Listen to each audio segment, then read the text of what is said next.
In the autumn of 1862, London was a city of steam and clamor, its streets alive with the clatter of hansoms, the cries of newsboys, and the puff of factory chimneys along the Thames.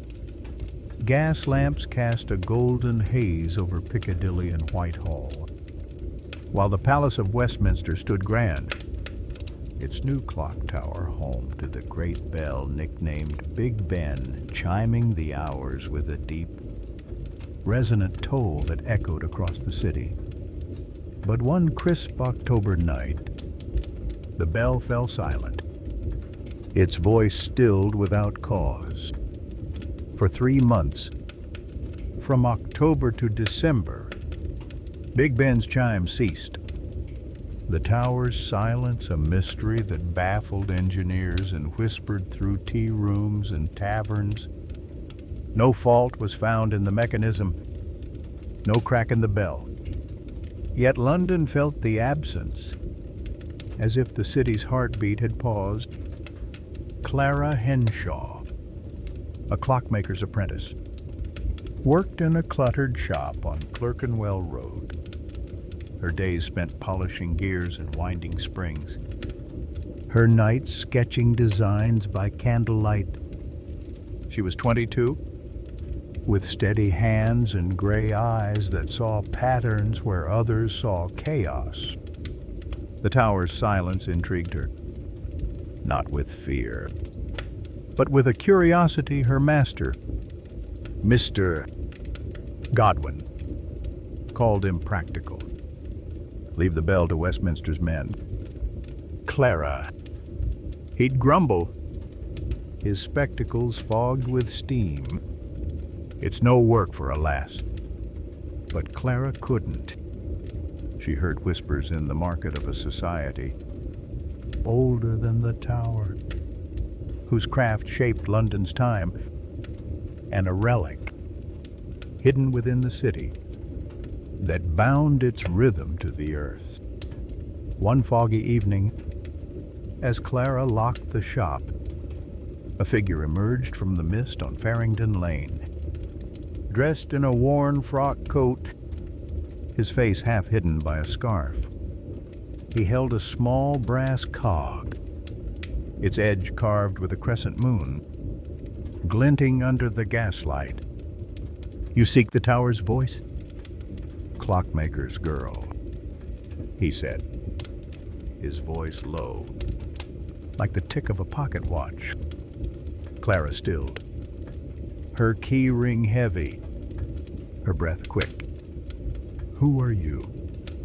she asked, her voice calm but firm. The figure pressed the cog into her hand, its metal warm, and whispered, "I am the warden, last of the order of the hour.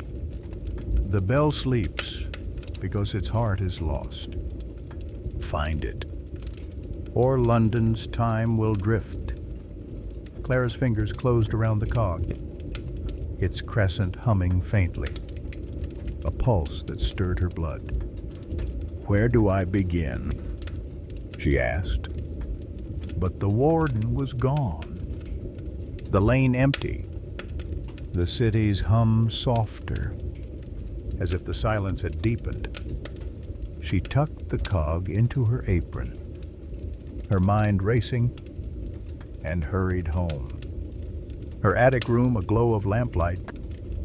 By firelight, she studied the cog, its crescent unlike any clock part, and recalled her master's tales of the order of the hour artisans who crafted the first clocks of London, sworn to guard a relic, a heart of time said to keep the city's rhythm. The order was a legend, faded by the Stuarts' time, but the cog was real, its hum a call to chase the truth. The next day, Clara visited Miss Edith Poole, a librarian at the British Museum, whose reading room held records of London's crafts. Edith, her hair pinned tight, her eyes keen, was sorting manuscripts when Clara arrived. "The order of the hour," Edith said, her voice soft. A ledger open, a quaint tale. Dear, they were clockmakers, nothing grand, gone by the great fire. But when Clara showed the cog, its crescent catching the lamplight, Edith's brow furrowed. "That's no ordinary piece," she said, her voice low. "I've seen such marks in old plans, tied to St. Margaret's, the church by the palace. Its vaults hold secrets. Clara. But the towers watched, and mysteries draw trouble." Clara left, the cog warm in her pocket, her thoughts on St. Margaret's, its spire a shadow beside the great clock tower. The city was restless, its rhythm off without Big Ben's chime. The streets quieter, as if time itself hesitated. She knew the warden's words were no jest. The bell's silence was a wound, tied to a relic and an order whose time had faded. As she walked, the gas lamps flickered, their glow uncertain, and Clara felt her path clear, to seek the relic, to wake the bell, or to let London drift in a timeless hush, its heart stilled for months to come. That night, in her attic room, Clara set the cog by her lamp, its crescent a question. Her sketchbook opened to a new page. The city outside was a murmur, its clocks ticking out of sync. The tower's silence, a weight on her heart. The warden's warning echoed, "Find it, or London's time will drift," and she knew her tools would hold more than gears. The cog was her guide. St. Margaret's her first step, and the relic her truce. A rhythm to wake a city or claim her own. She whispered to the dark, "I'll find you," and dimmed her lamp. The cogs hum a lullaby. The mystery of Big Ben's silence, a dream to carry her to sleep. Clara Henshaw's fingers traced the brass cog's crescent carving, its faint hum, a quiet pulse in the lamplight of her attic room. The cog, a gift from the mysterious warden, lay heavy in her apron, a relic of the order of the hour, tied to the silence that had stilled Big Ben's chimes since October 1862.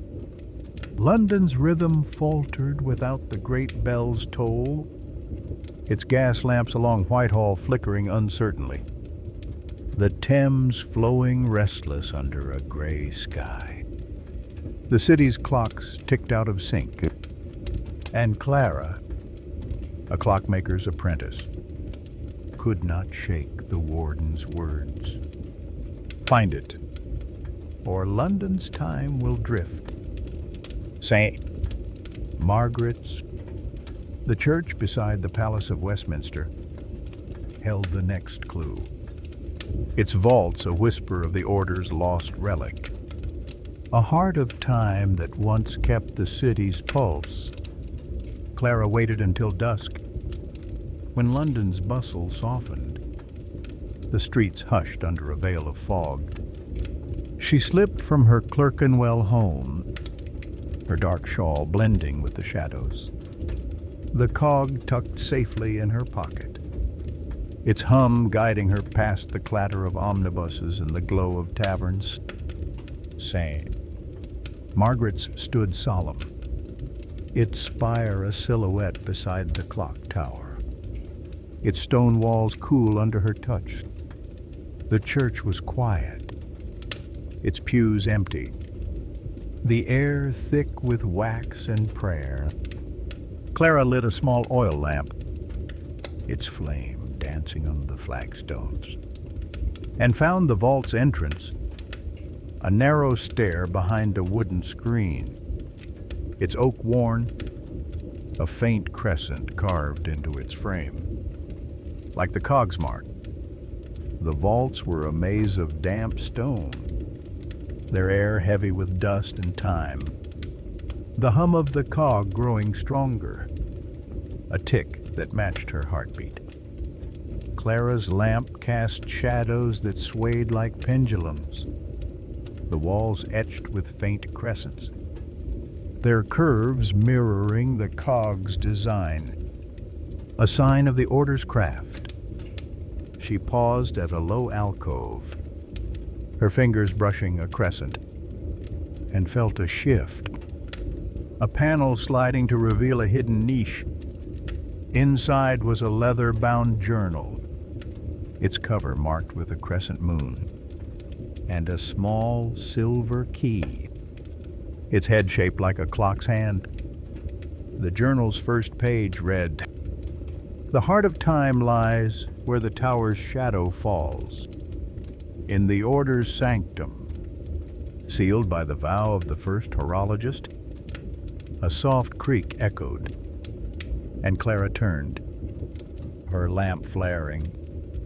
The warden stood in the vault's gloom, his frock coat tattered, his scarf hiding all but his eyes, sharp as a clock's tick. "You found their record," he said, his voice a whisper, like gears in motion. The order of the hour bound London's rhythm to a relic, a crystal pendulum that holds the city's time. But the vow was broken, and the pendulum sleeps, silencing the bell. Clara clutched the key, her voice steady despite the chill. "Where is this sanctum?" she asked. The warden's eyes glinted, his form flickering. "Beneath the clock tower, where the shadow strikes at noon," he said. "But beware, clockmaker's girl. The relic stirs the city's pulse, and to wake it is to carry its weight." The warden vanished, the vault silent, and Clara tucked the journal and key into her shawl. The cogs hum, a quiet anchor. She climbed back to the nave, the city outside thicker with fog, the clock tower's face dim, its hands frozen at midnight. The journal was a map, its words pointing to the tower's base. But the warden's warning lingered, a shadow on her resolve. The city's rhythm was fraying trains late, markets sluggish, the Thames's tide offbeat, and Clara knew the relic's silence was no mere fault, but a wound tied to the order's lost vow. Back in her attic room, Clara spread the journal on her desk, her lamp's light soft, her master's workshop below a hum of gears. She read the journal's faded entries, names of horologists, their vow to guard the pendulum, a sketch of a crystal sphere, its facets crescent marked, pulsing like a heart. The key gleamed, its clock hand shape a promise, and Clara felt a vision, a chamber beneath the tower, its walls aglow with crescents, a pendulum still, its silence the city's own.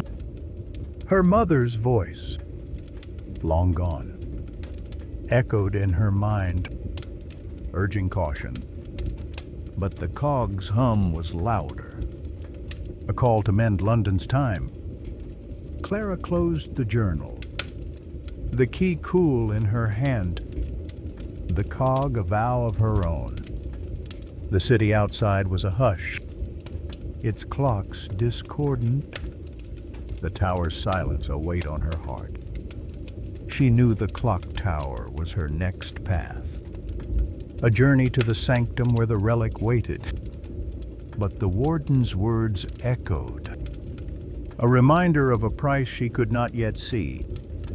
She whispered to the dark, "I'll find you," and dimmed her lamp. The cogs hum a lullaby, the mystery of Big Ben's silence, a dream to carry her through the night's gentle embrace. Clara Henshaw's fingers brushed the brass dial, its crescent moons humming softly, a quiet echo of the crystal pendulum's pulse core temporis that beat faintly in her chest. The brass cog, silver key, and tiny pendulum from Edith Poole rested on her attic desk, their crescent carvings glinting in the lamplight. Beside the St. Margaret's journal and the parchment from St. Paul's crypts. It was December 1862, and Big Ben's chimes rang steady from the Palace of Westminster's clock tower. Their tolls a heartbeat over London's fog, proof of Clara's vow to wake the city's time. The Thames flowed smooth. Gas lamps glowed along Cheapside, and the city's clocks kept pace. Yet Clara, a clockmaker's apprentice turned keeper, felt the dial's call, a summons to crown the order of the hour's relics, as the warden had urged. Set it in the tower's heart. Beneath the bell's shadow, the clock tower's summit, where Big Ben hung, was her path. A final step to seal London's rhythm or risk its fragile pulse. Clara set out at dawn, when the city was a hush of frost and steam, her shawl hiding the dial and cog, the key and tiny pendulum in her apron, the journal's words a guide. The Palace of Westminster stood grand, its spires sharp against the pale sky, the clock tower's face gleaming, its hands ticking true. Big Ben's silence was broken, but the dial's hum hinted at a deeper vow, a unity of relics to guard London's time. Clara knew the tower was watched, its engineers vigilant. But Edith Poole had given her a letter sealed with a museum crest, claiming Clara was to inspect the clock's gears, a ruse to gain entry. At the tower's base, a guard nodded at the letter, his eyes weary, and led her to the spiral stair, its 334 steps winding to the belfry. The air cool with iron and stone. The climb was slow, the stair narrow, the dials hum louder with each step, blending with the tick of the tower's great clock, its gears a distant hum. Clara's lamp cast shadows that danced like pendulums, the walls unmarked but heavy with the order's legacy. Her breath steadied, the pendulum's rhythm in her blood, a keeper's pulse that urged her on. At the belfry, Big Ben loomed, its bronze vast, its surface etched with faint crescents, barely visible in the dawn light filtering through the tower's arches. Below it, a small platform held the crystal pendulum's plinth, its sphere glowing faintly. Moved here by the order's design, the journal had hinted. Clara set the dial beside it, its needle spinning, then settling at noon, the crescents on both relics flaring, the belfry humming, a chime stirring in the bell above. Clara spoke the vow from the parchment, her voice soft but clear. By the hour's turn, I crowned the relics to bind the keeper's time and guard the city's heart. The dial's needle spun, the pendulum swung, and a light burst forth. Silver and warm, the crescents on the walls hidden until now glowing bright. The air shimmered, and a figure appeared. Not the warden, but Agnes Vane, the first horologist. Her Victorian gown radiant, her eyes soft with time's weight. "You've called the crown," she said, her voice a clock's chime. The dial unites the relic's pendulum, cog, key to hold London's rhythm. But the vow binds you, keeper, to its pulse. A burden shared or borne alone. Clara's hand rested on the dial, the tiny pendulum warm in her pocket, the cog and key pulsing. "Shared?" she asked, her voice steady despite the vision. Agnes's gaze softened, her form flickering. "The order had many keepers," she said, "their hours linked by the dial. You've woken them, and they'll come, drawn to the tower's chime. Accept their bond, and London's time endures, refuse." And the pulse falters. Clara's heart quickened, the belfry trembling. Big Ben's chime deeper, as if the city's pulse surged. She thought of her master, Mr. Godwin, his gruff doubts, and Edith Poole, her crescent pendulum a sign of keepers past.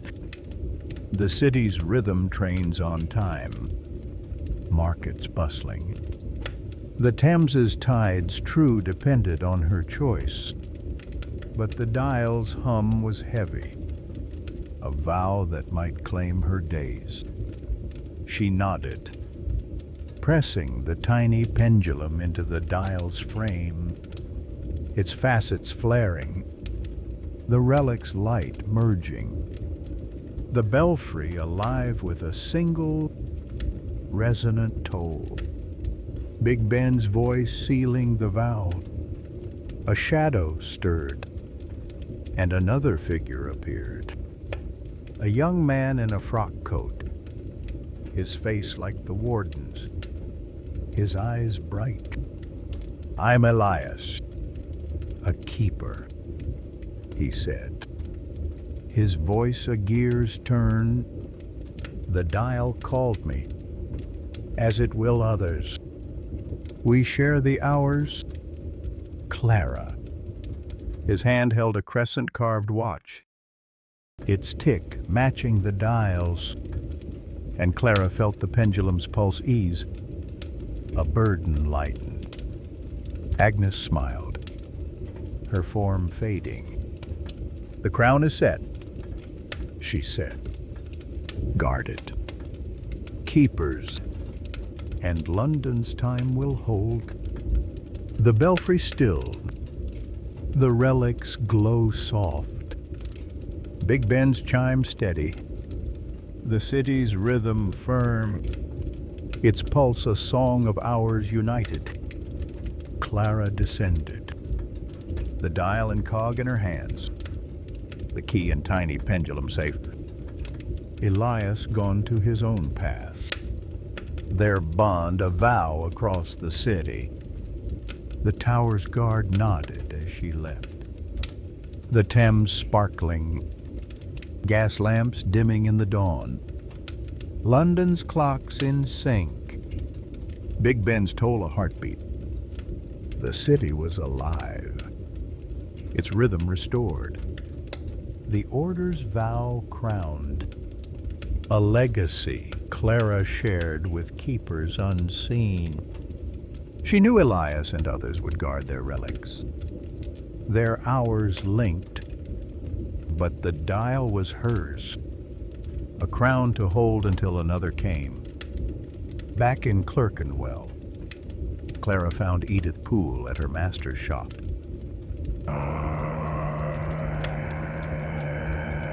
Museum book open. Her eyes warm, the bells stronger. "Clara," Edith said, her voice soft. A crescent pendant at her neck, a sign of her keeper kin. "You've bound the hours, haven't you?" Clara set the dial on the counter, its needle still, and nodded. "A crown, Miss Poole, for all keepers," she said. The tiny pendulum in her hand, Edith handed her a small journal, its cover crescent marked. "For your tale," she said. "The order lives in you." Clara took it. The pendulum's pulse a quiet vow, and returned to her attic, her master's gears below a gentle hum. In her room, Clara opened the new journal, the dial beside the cog and key, the tiny pendulum glowing faintly. The same. Margaret's journal, a memory of her past. She sketched the belfry, Big Ben's crescents, and wrote of Elias, Agnes's vow, and the crown of hours, her pen a steady rhythm. The city outside rang with chimes, its gas lamps bright. The Thames, a silver thread. London's time secure, the silence a faded dream. Clara felt the pendulum's beat, a keeper's duty shared, and wondered if other keepers walked the city, their relics humming, their hours hers to join. The dial's crown was a promise, a light to carry with Elias and beyond, a rhythm for London's heart. She dimmed her lamp, the dial's hum a beacon, the cog a quiet vow, the city a lullaby of bells and dawn's hope. Clara Henshaw's oil lamp cast a soft glow in her attic room, the brass cog's crescent carving glinting beside the silver key shaped like a clock's hand. The journal from St. Margaret's vaults, its leather cover marked with a crescent moon, lay open, its words a quiet summons. The heart of time lies where the tower's shadow falls. In the order's sanctum. It was November 1862, and London's rhythm faltered. The great bell, Big Ben silent in the Palace of Westminster's clock tower, its chimes stilled for weeks. The city's gas lamps flickered along the Strand. Clocks ticked out of sync, and the Thames flowed uneasy, as if time itself hesitated. Clara, a clockmaker's apprentice, felt the cogs hum, a pulse tied to the order of the hour, and the warden's warning echoed. To wake it is to carry its weight. The clock tower, where its shadow struck at noon, held the relic, a crystal pendulum that bound London's pulse, and Clara knew her path led there. To mend the city's heart or risk its drift. Clara waited until midnight. When London's clamor faded, the streets hushed under a blanket of fog. She slipped from her Clerkenwell home, her gray shawl blending with the mist, the cog and key in her apron, the journal tucked beneath her corset, its weight a steady guide. The Palace of Westminster loomed, its Gothic spires piercing the fog, the clock tower's face a silent sentinel, its hands frozen at 11:30. The tower was guarded, its engineers baffled by the bell's silence. But Clara had studied its plans in her master's shop, knowing a service door by the river, used for coal and gears. She reached it, the Thames murmur soft, and used the silver key, its clock hand head fitting a hidden lock. The door creaking open to a spiral stair, its iron cold under her touch. The stair descended into darkness, the air damp with the scent of oil and stone. The cogs hum louder now, a tick that matched her pulse. Clara's lamp cast long shadows, the walls etched with crescents, their curves faint but deliberate, a mark of the order of the hour's craft. The stair ended at a chamber, its ceiling low, its floor a mosaic of crescent moons, their lines glowing faintly, as if alive. In the center stood a stone plinth, and on it, a crystal pendulum, its sphere the size of an apple, its facets crescent-marked, suspended by a silver chain. The relic, the heart of time, was still, its glow dim, its silence a weight that pressed on Clara's chest. She set the journal on the plinth, its pages open to a sketch of the pendulum, and felt a vision, a city's clock slowing, the Thames stalling, the pendulum's heart fading, its vow broken. Clara reached for the cog, its hum blending with the key's warmth, and placed it in a crescent-shaped groove on the plinth. The pendulum stirred, its crystal flickering, and the chamber hummed, the crescents on the walls pulsing. A voice spoke, soft as a clock's tick, and Clara turned, her lamp steady. The warden stood in the sanctum's shadow, his frock coat frayed, his scarf loose, revealing a lined face, his eyes sharp with time's weight. "You found the heart," he said, his voice a gear's turn. The first horologist, Agnes Vane, forged the pendulum, binding London's rhythm to the earth's pulse, but she wavered, and the vow broke, stilling the bell. Clara's hand hovered over the pendulum, the key burning in her palm. "How do I wake it?" she asked, her voice calm but urgent. The warden's form flickered, his eyes soft. "Turn the key in the pendulum's base and speak the vow anew," he said. "But the heart claims its keeper. Its rhythm will live in you, and you'll guard it, or London's time will falter." Clara's breath caught, the journal's words clear. The keeper's vow is eternal. She thought of her master, Mr. Godwin, his gruff warnings, and her attic room, where gears and dreams met, the city's discord late trains, silent bells, the Thames's odd tides pressed on her, a reminder of the stakes.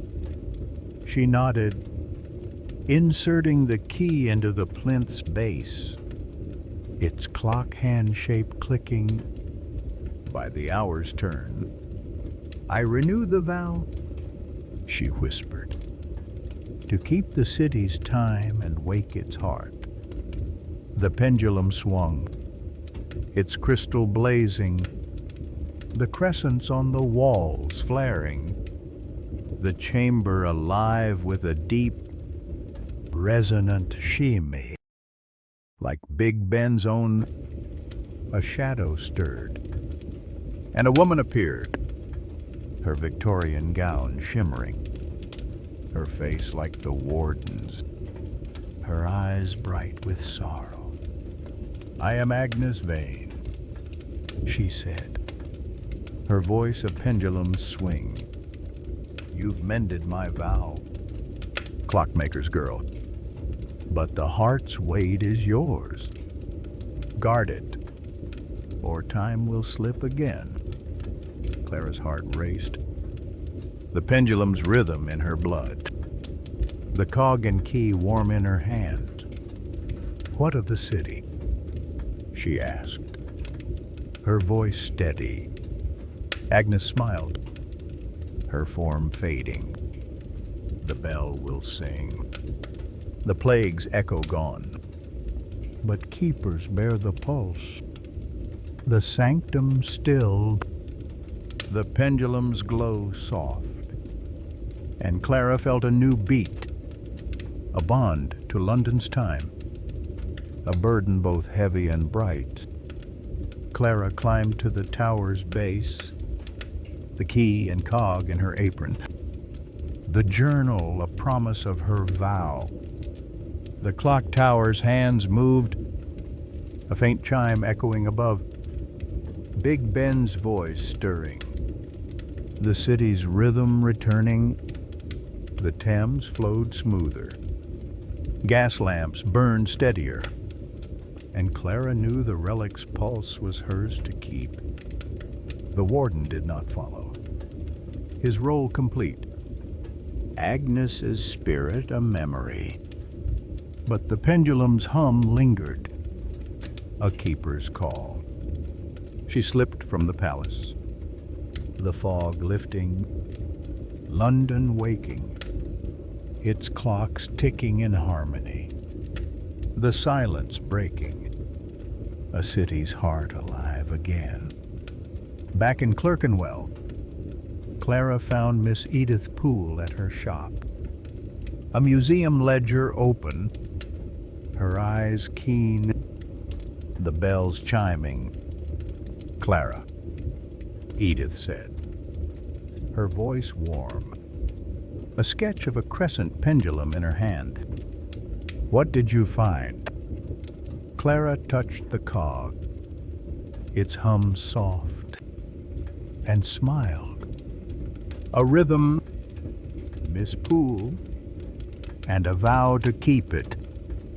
Edith nodded, her gaze knowing, and handed Clara a small book, its cover crescent marked. "The Order's Tale," she said. "You're its keeper now." Clara took it, the pendulum's pulse in her heart, and returned to her attic, her master's gears below a quiet hum. In her room, Clara set the cog and key by her lamp, the journal and Edith's book beside them, the city's chime a distant song. She sketched the pendulum, its crystal facets alive, and wrote of the sanctum, Agnes's vow, and the heart of time, her pen a steady rhythm. London outside was alive, its bells ringing, the Thames a silver thread, the silence gone. Big Ben's voice a heartbeat. Clara felt the pendulum's pulse, a keeper's duty, and wondered if another would take it, or if her heart would hold London's time. She whispered to the dark, "I'll keep you," and dimmed her lamp. The cogs hum a lullaby, the mystery of Big Ben's silence a dream to carry her through the night's gentle embrace. Clara Henshaw's attic room glowed softly, the brass cog and silver key resting beside her oil lamp. their crescent carvings catching the flicker of the flame. The journal from St. Margaret's, its pages tracing the Order of the Hour's vow, lay open, while the memory of the crystal pendulum cor temporis, the heart of time, pulsed faintly in her chest, a rhythm tied to London's restored heartbeat. It was late November 1862, and Big Ben's chimes rang clear from the Palace of Westminster's clock tower, their deep tolls echoing over the Thames, a sign that Clara's vow had ended the bell's 3-month silence. The city's gas lamps burned steady along Fleet Street. Clocks ticked in harmony, and the bustle of omnibuses and costermongers returned. Yet Clara, a clockmaker's apprentice turned keeper, felt a new hum, not from the pendulum but from the city's shadows, a whisper of the Order's unfinished work. One chilly morning, as Clara adjusted a pocket watch in her master's Clerkenwell shop, a street lad delivered a small parcel, wrapped in brown paper, left at the counter without a name.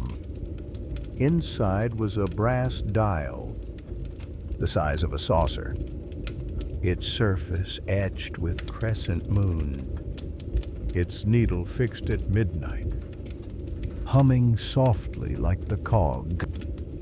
A slip of parchment, its ink sharp. Read. The dial turns the hours, calling the keepers to the city's crown. Clara's breath caught, the pendulum's rhythm quickening in her blood, the cog and key warm in her apron. Her master, Mr. Godwin, glanced over, his spectacles glinting. More trinkets. Clara, he muttered, his voice gruff. Mind your gears. Not fancies.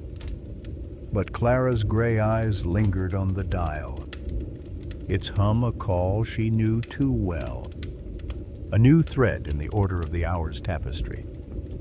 She sought Miss Edith Poole that afternoon, the dial hidden in her shawl, the cog and key in her pocket, their hums blending with the city's bells. Edith's desk at the British Museum was strewn with manuscripts, her pinned hair neat, her eyes sharp as she studied the dial's crescents. Another relic, she said, her voice low. A ledger open to a sketch of the Order's symbols. The pendulum was the heart, the cog its guide, but a dial was their crown, marking the hours for all keepers. This came from St. Paul's.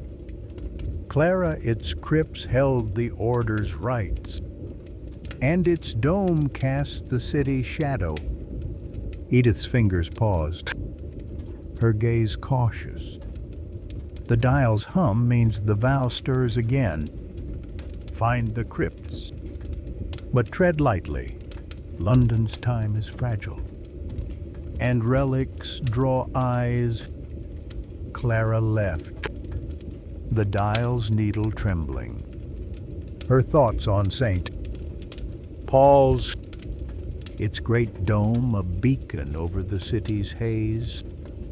The streets were alive, but the air held attention clocks in Ludgate running fast, a ferryman's tale of odd tides, as if the pendulum's rhythm wavered.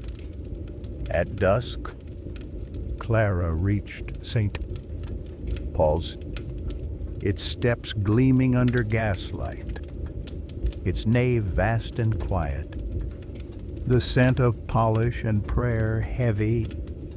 She found a verger, an old man with a kind face, who nodded at her quiet request. leading her to a side chapel where a trap door hid the crypt's stair. Clara lit her lamp, its flame steady, and descended. The dials hum louder, a tick that echoed in the stone. The air cool with the weight of centuries. The crypts were a labyrinth, their vaults lined with tombs, the walls carved with crescents, their lines faint but precise, a mark of the order's craft. Clara's lamp cast soft shadows, the dial guiding her to a sealed chamber, its door etched with the crescent moon, a slot for the silver key. She turned it, the lock clicking, and the door opened to a small room, its ceiling domed like St. Paul's, its floor a mosaic of crescents. On a stone table lay a brass frame, empty but crescent marked, sized for the dial, and a parchment. Its script faded. The dial crowns the vow, uniting the keeper's hours. Set it where the city's heart beats loudest, or time will falter. Clara placed the dial in the frame, its needle spinning, then stopping at noon. The chamber humming, the crescents glowing faintly. A shadow moved, and Clara turned, her lamp unwavering. The warden stood at the chamber's edge, his frock coat worn, his scarf loose, his eyes glinting like polished brass. "You've found the crown," he said, his voice a clock's chime.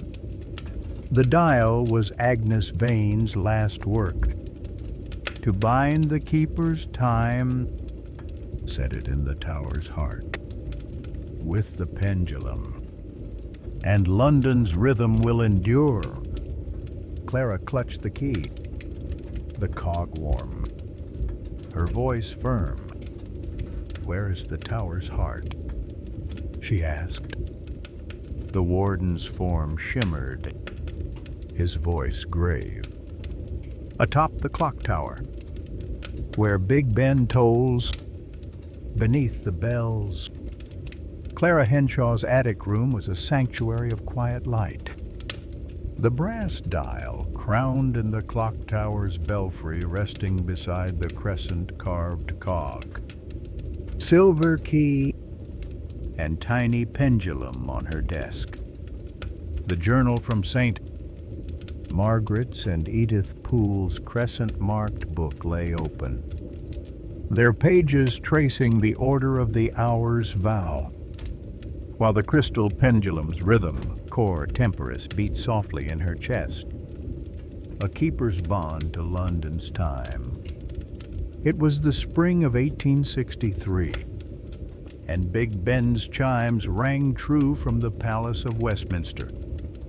There tolls a steady pulse over London's bustle. Gas lamps glowed along the Strand. Clocks ticked in unison, and the Thames flowed clear. Yet Clara, a clockmaker's apprentice, felt a new hum, not from the dial or pendulum, but from the city's edges, a whisper of the order's lingering secrets. One misty morning, as Clara polished a chronometer in her master's Clerkenwell shop, a dock worker delivered a small crate, its wood damp from the Thames, left at the door with no sender's mark. Inside was a brass hourglass, its frame etched with crescent moons, its sand black and still, humming faintly like the cog. A folded note, its ink smudged. "Read." The hourglass holds the shadows, calling the keepers to the river's end. Clara's heart stirred, the pendulum's rhythm quickening, the dial and cog warm in her hands. Her master, Mr. Godwin, frowned over his ledger, more curious. "Clara," he said, his voice gruff. "Leave them to antiquarians." But Clara's gray eyes fixed on the hourglass, its hum a call she recognized, a new relic of the order of the hour, its purpose a shadow on her heart.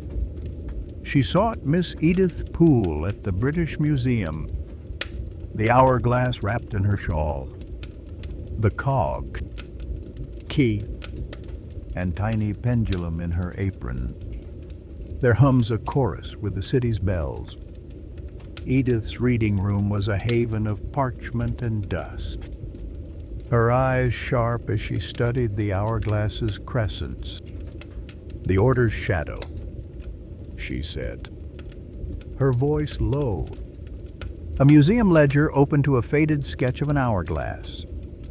The pendulum was the heart, the dial the crown.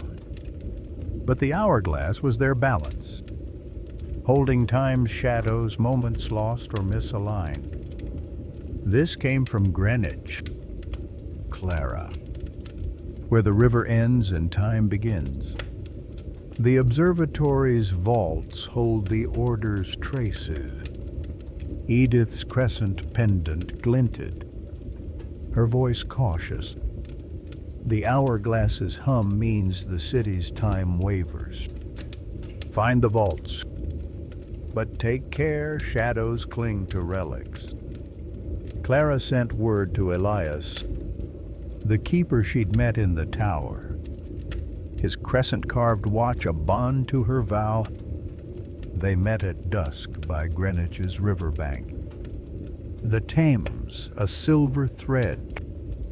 The Royal Observatory's dome, a silhouette against the twilight. Elias, his frock coat neat, his dark eyes steady, held his watch, its tick matching the hourglass's hum, a sign of their shared duty. "The river's restless," he said, his voice soft, the water lapping at the shore. Clocks in Deptford run slow, tides shift early. "What's this relic want?"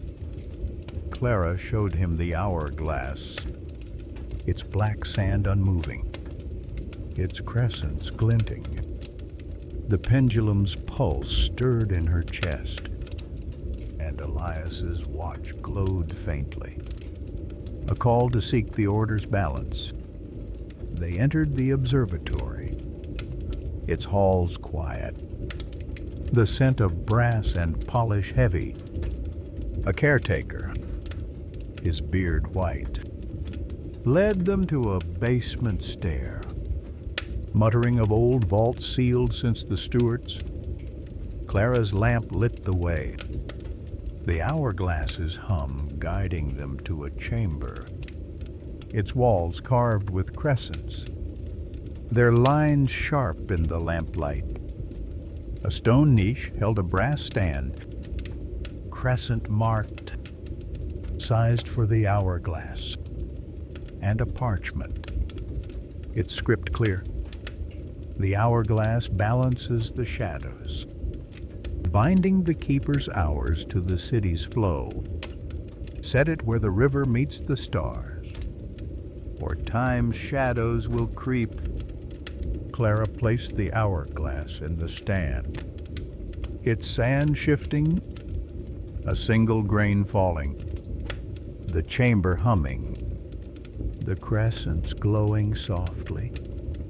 A chill stirred, and Clara turned, her lamp steady. The warden stood in the vault's shadow, his frock coat tattered, his eyes like polished gears. "You've found the balance," he said, his voice a tick of time. The hourglass was crafted to hold London's lost moments. Its shadows kept by the order. Set it at Greenwich's meridian, under the stars, and the city's rhythm will hold. Clara clutched the key, the cog warm, her voice firm. "What are these shadows?" she asked. The warden's form wavered, his voice grave. Moments unkept, hours rushed, seconds lost. The hourglass binds them, but its keeper bears their weight, a shadow shared or carried alone. Elias's watch ticked louder, his gaze resolute, and Clara felt the pendulum's pulse, a choice to balance London's time. The warden faded, the vault silent, and Clara took the hourglass and parchment, the cog and key her guides. They left Greenwich, the city's gas lamps flickering, clocks in nearby shops ticking erratically, a sign the shadows stirred. The hourglass's sand shifted again, a grain falling, and Clara knew the meridian where Greenwich marked time's line was her next step. A ritual to bind the order's relics. Elias agreed to join her at midnight. When the stars aligned, their shared vow a shield against the shadows. The city's rhythm felt fragile. A newsboy's cry late, a ferry's horn off-beat, and Clara sensed the hourglass's weight, a vow to hold London's lost moments or let them drift. Back in Clerkenwell, Clara found Edith Poole at her master's shop, a crescent-carved locket in her hands, her eyes soft. "You've stirred the shadows, Clara," Edith said, her voice warm, opening the locket to reveal a tiny crescent moon. "My grandmother balanced the hourglass once. Take this, it'll guide you." Clara took it, the locket's hum matching the hourglasses, and felt a lineage, keepers past and present, their hours hers to share. Edith's smile was steady, her words a guide. The meridians open, but shadows linger. You and Elias are strong, go, but rest first. In her attic room, Clara set the hourglass beside the dial and cog.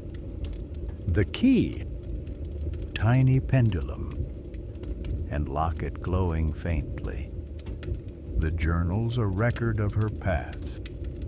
She sketched the hourglass, its black sand poised, and wrote of Greenwich, the warden's warning, and the keeper's balance, her pen a steady rhythm.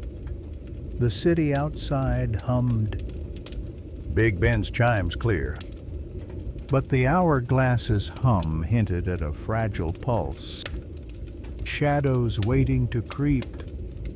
Clara Henshaw's fingers rested on the brass hourglass, its crescent moons humming softly, a quiet echo of the crystal pendulum's pulse chord temperus that beat steadily in her chest.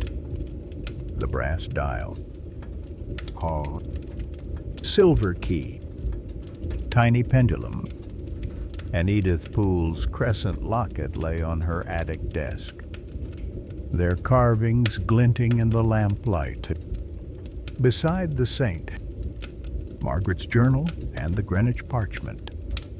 It was the spring of 1863, and Big Ben's chimes tolled clear from the Palace of Westminster, their rhythm a heartbeat over London's fog. The Thames flowed bright. Gas lamps glowed along Fleet Street, and the city's clocks ran true.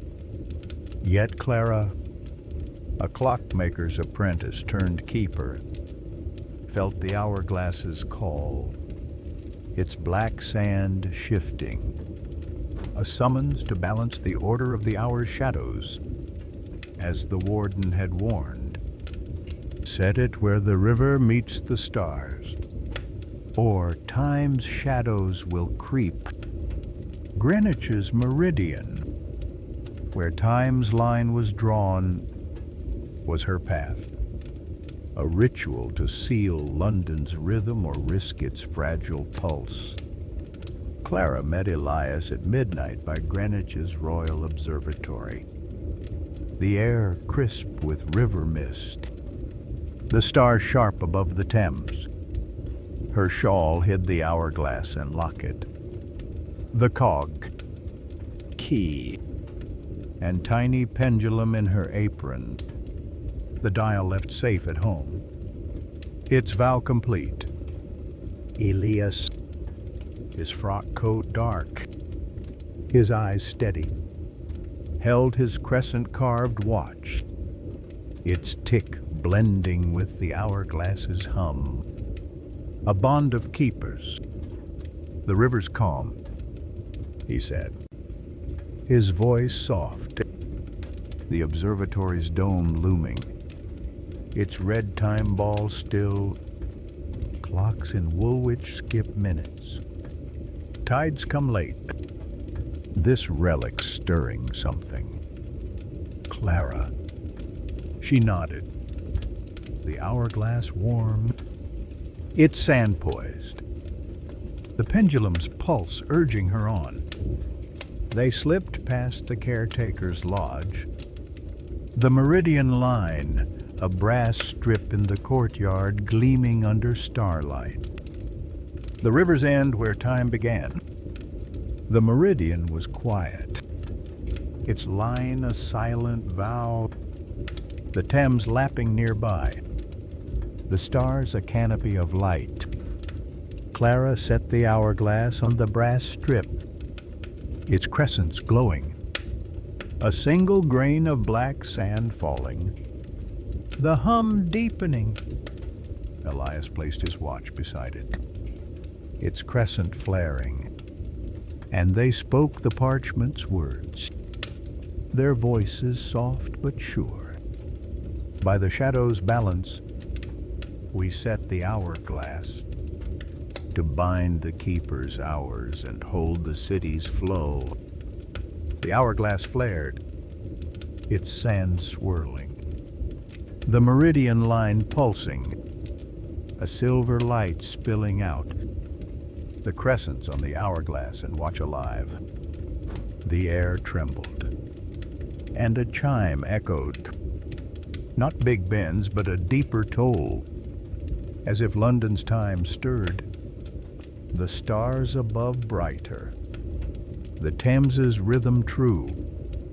A shadow rose, and Clara's lamp flickered. Agnes Vane appeared, her Victorian gown shimmering, her eyes soft with time's weight. Not the warden, but the first horologist. You've called the balance, she said, her voice a pendulum swing. The hourglass holds London's lost moments, hours rushed, seconds strayed. Set it here, and the shadows rest. But their weight binds the keepers, a shared vow or a solitary burden. Clara's hand steadied on the hourglass, the locket warm, Elias's watch ticking firmly. What burden? She asked, her voice calm despite the vision. Agnes's form glowed, her gaze on both keepers. The shadows live in you, she said. Their moments grief, haste, loss will whisper, and you'll carry them, or time will fray. Clara's heart quickened. The hourglass's sand swirling faster, the meridian trembling, a faint discord in the city's bells, as if shadows crept. She thought of her master, Mr. Godwin, his gruff warnings, and Edith Poole, her locket a keeper's legacy. The city's rhythm trains delayed, clocks stuttering. The Thames's tides off hung on her choice. But the hourglass's hum was heavy, a vow that might shadow her days. Elias stepped closer, his watch in hand, his voice steady. "We share it. Clara," he said. "The order's keepers were many. Let's carry this together." Clara nodded, pressing the locket's tiny moon into the hourglass's frame, its crescents flaring, the sand slowing, the light softening. The meridian still. A new shadow stirred. Not Agnes, but a formless haze. A swirl of moments' laughter cut short. A mist farewell. A hurried dawn. The shadows whispered, their voices a chorus of lost time. And Clara felt their weight, a pang in her chest. The pendulum's pulse faltering. Elias gripped her hand, his watch steady, and they spoke again. Their voices firm. "We bind the shadows, keepers of the hours, to balance London's time." The haze shuddered, the shadows coiling into the hourglass, its sand now silver, the whispers fading, the meridian's light warm. Agnes smiled, her form dimming. "The balance is set," she said. "Guarded. Keepers. And London's hours will hold." The courtyard stilled. The hourglass's glow soft. Big Ben's distant chime clear.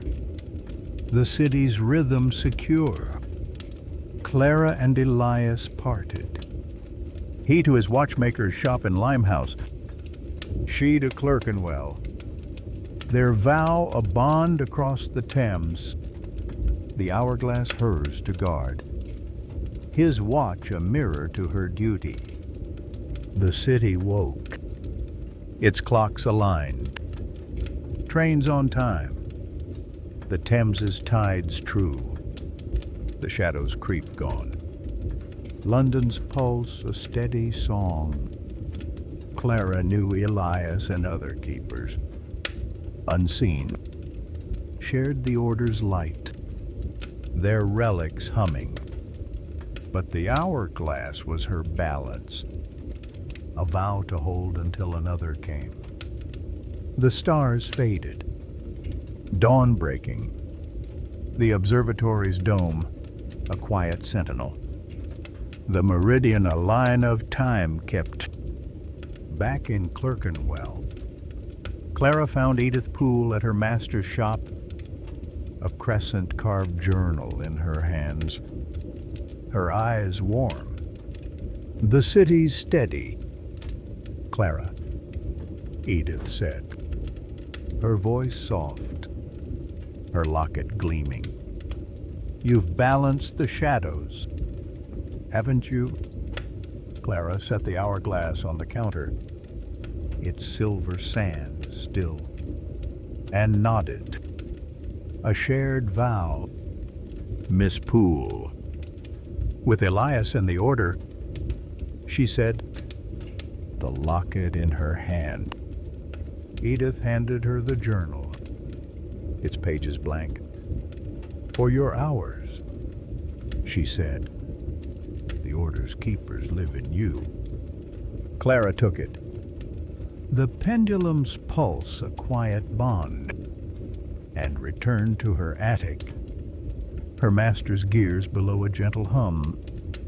In her room, Clara opened the new journal, the hourglass beside the dial and cog.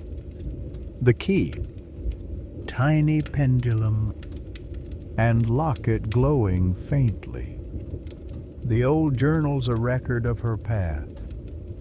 She sketched the meridian, the hourglass's silver sand, and wrote of Elias, Agnes's vow, and the balance of shadows. Her pen a steady rhythm. The city outside sang with Big Ben's chimes, its gas lamps bright, the Thames a silver thread. London's time secure, the shadows a faded dream. Clara felt the pendulum's beat, a keeper's duty shared, and wondered if other keepers walked the city, their relics humming, their hours hers to join. The hourglass's balance was a promise, a light to carry with Elias and beyond, a rhythm for London's heart. She dimmed her lamp. The hourglasses hum a beacon, the locket a quiet vow, the city a lullaby of bells and dawn's hope. Clara whispered to the night, "We've kept you," and closed her eyes. The pendulum's rhythm a dream to carry her through the calm of sleep, a tale of time and balance to rest in the heart. Clara Henshaw's attic room glowed softly. The brass hourglass, its silver sand still, its crescent moons etched in delicate curves resting beside the brass dial. Cog, silver key, tiny pendulum, and Edith Poole's crescent locket on her desk. The journals from St. Margaret's in Greenwich, along with Edith's notebook, traced the order of the hour's vow, while the crystal pendulum's pulse core temporis beat gently in her chest, a keeper's bond to London's time. It was late spring 1863, and Big Ben's chimes tolled steadily from the Palace of Westminster, their rhythm a heartbeat over London's fog and steam. Gas lamps shone along the Thames. Clocks ran true, and the city's pulse was strong.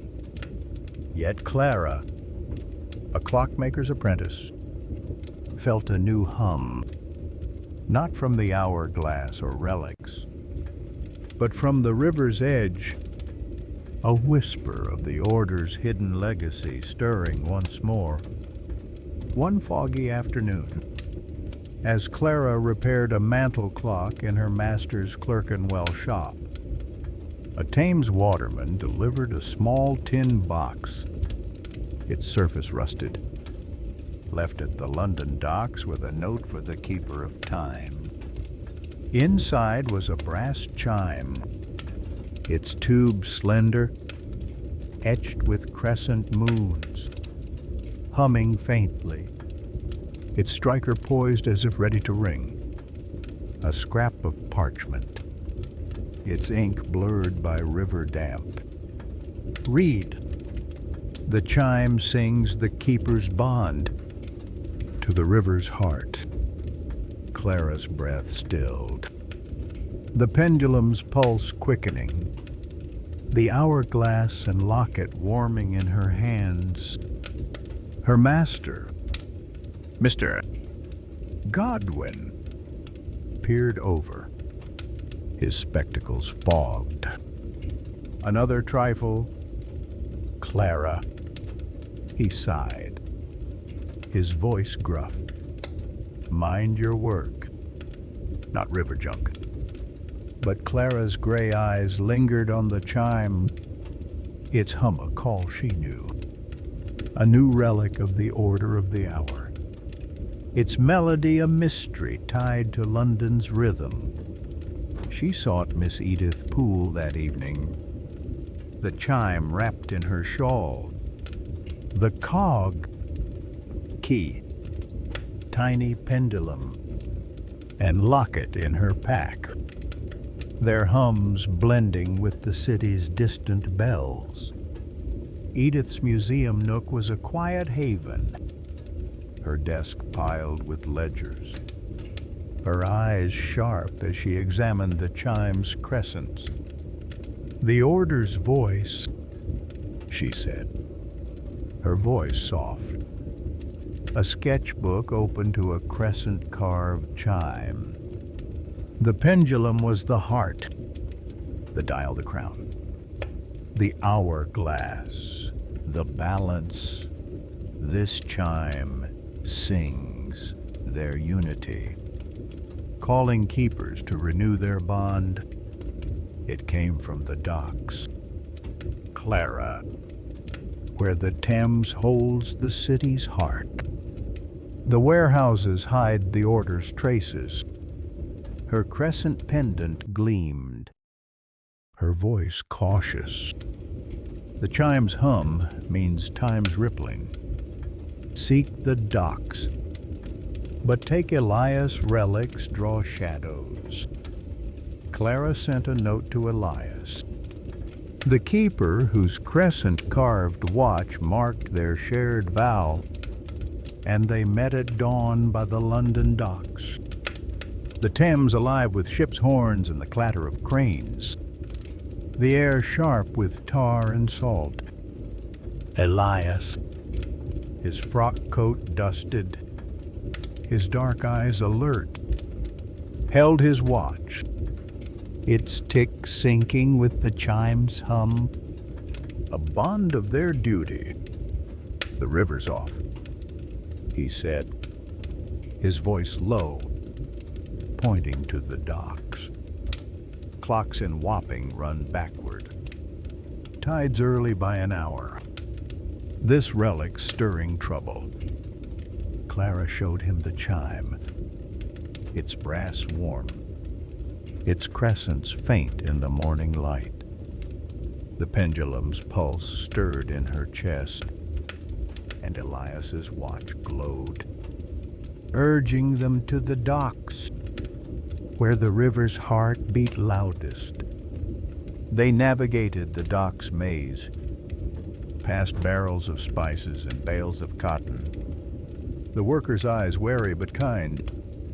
A dockhand, his cap askew, spoke of a sealed warehouse by the wharf, its doors crescent-marked, untouched since the dock's first days. Clara's lamp lit their path, the chime's hum guiding them to the warehouse, its iron doors heavy, a crescent lock gleaming faintly. She used the silver key, its clock hand head clicking, and the doors creaked open to a dim chamber, its walls etched with crescents, their lines sharp. In the center stood a brass stand, crescent carved, sized for the chime, and a small ledger, its pages noting, "The chime sings the keeper's bond, to unite the river's heart. Sound it where the tides turn, or time's ripples will spread." Clara placed the chime on the stand, its striker trembling, a faint note ringing, soft and clear, the chamber humming, the crescents glowing. Elias set his watch beside it, its light flaring, and they spoke the ledger's words, their voices steady. By the keeper's song, we set the chime to bind the bond and hold the river's heart. The chime rang louder, its note a melody, silver light spilling out, the crescents pulsing, the Thames outside calming, its tides aligning. A shadow stirred, and Clara's lamp flickered. Agnes Vane appeared, her gown radiant, her eyes warm with time's weight. "You've called the bond," she said, her voice a chime's echo. The chime unites the keepers, their relics one with the river's heart, but its song binds you. Keepers, to its ripples, a shared vow or a solitary weight. Clara's hand steadied on the chime.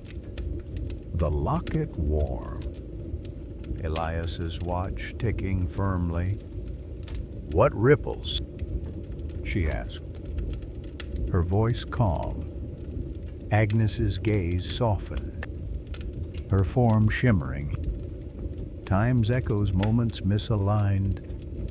Hours slipped. The chime holds them, but keepers feel their sway. A melody shared or born alone. Clara felt a tremor, the chime's note wavering. Clocks in the dock skipping, a ship's bell ringing late. She thought of Edith, her locket's legacy, and her master's gruff doubts. The city's rhythm tides off. Clocks faltering depended on her.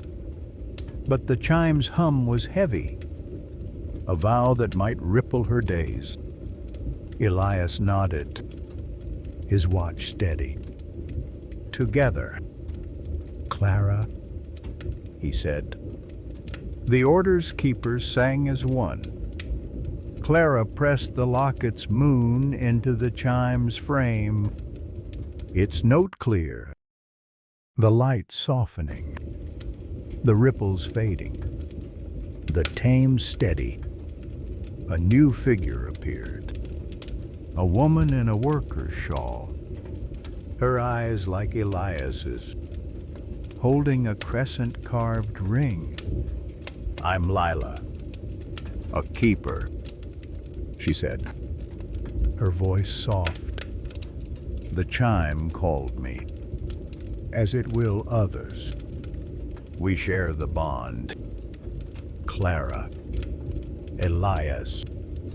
Clara felt the pendulum's pulse ease, the chime's melody light.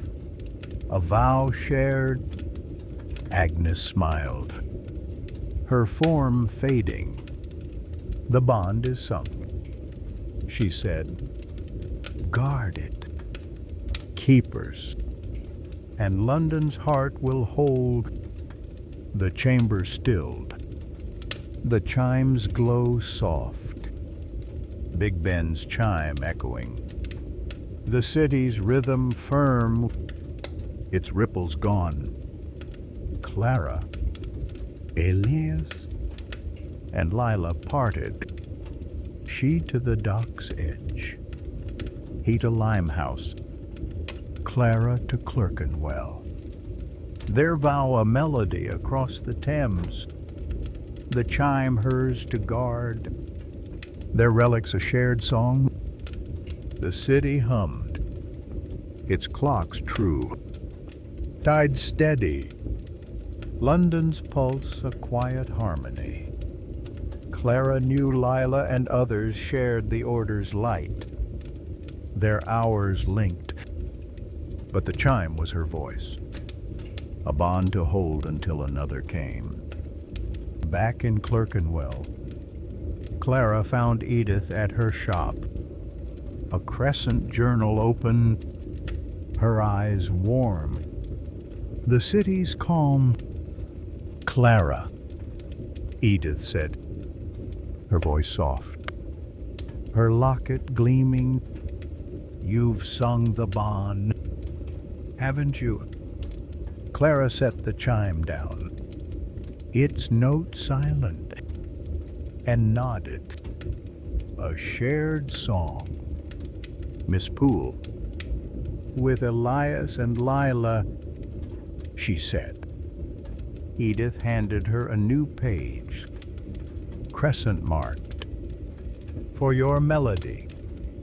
she said. Clara took it, the pendulum's pulse a quiet vow, and returned to her attic, her master's gears a gentle hum.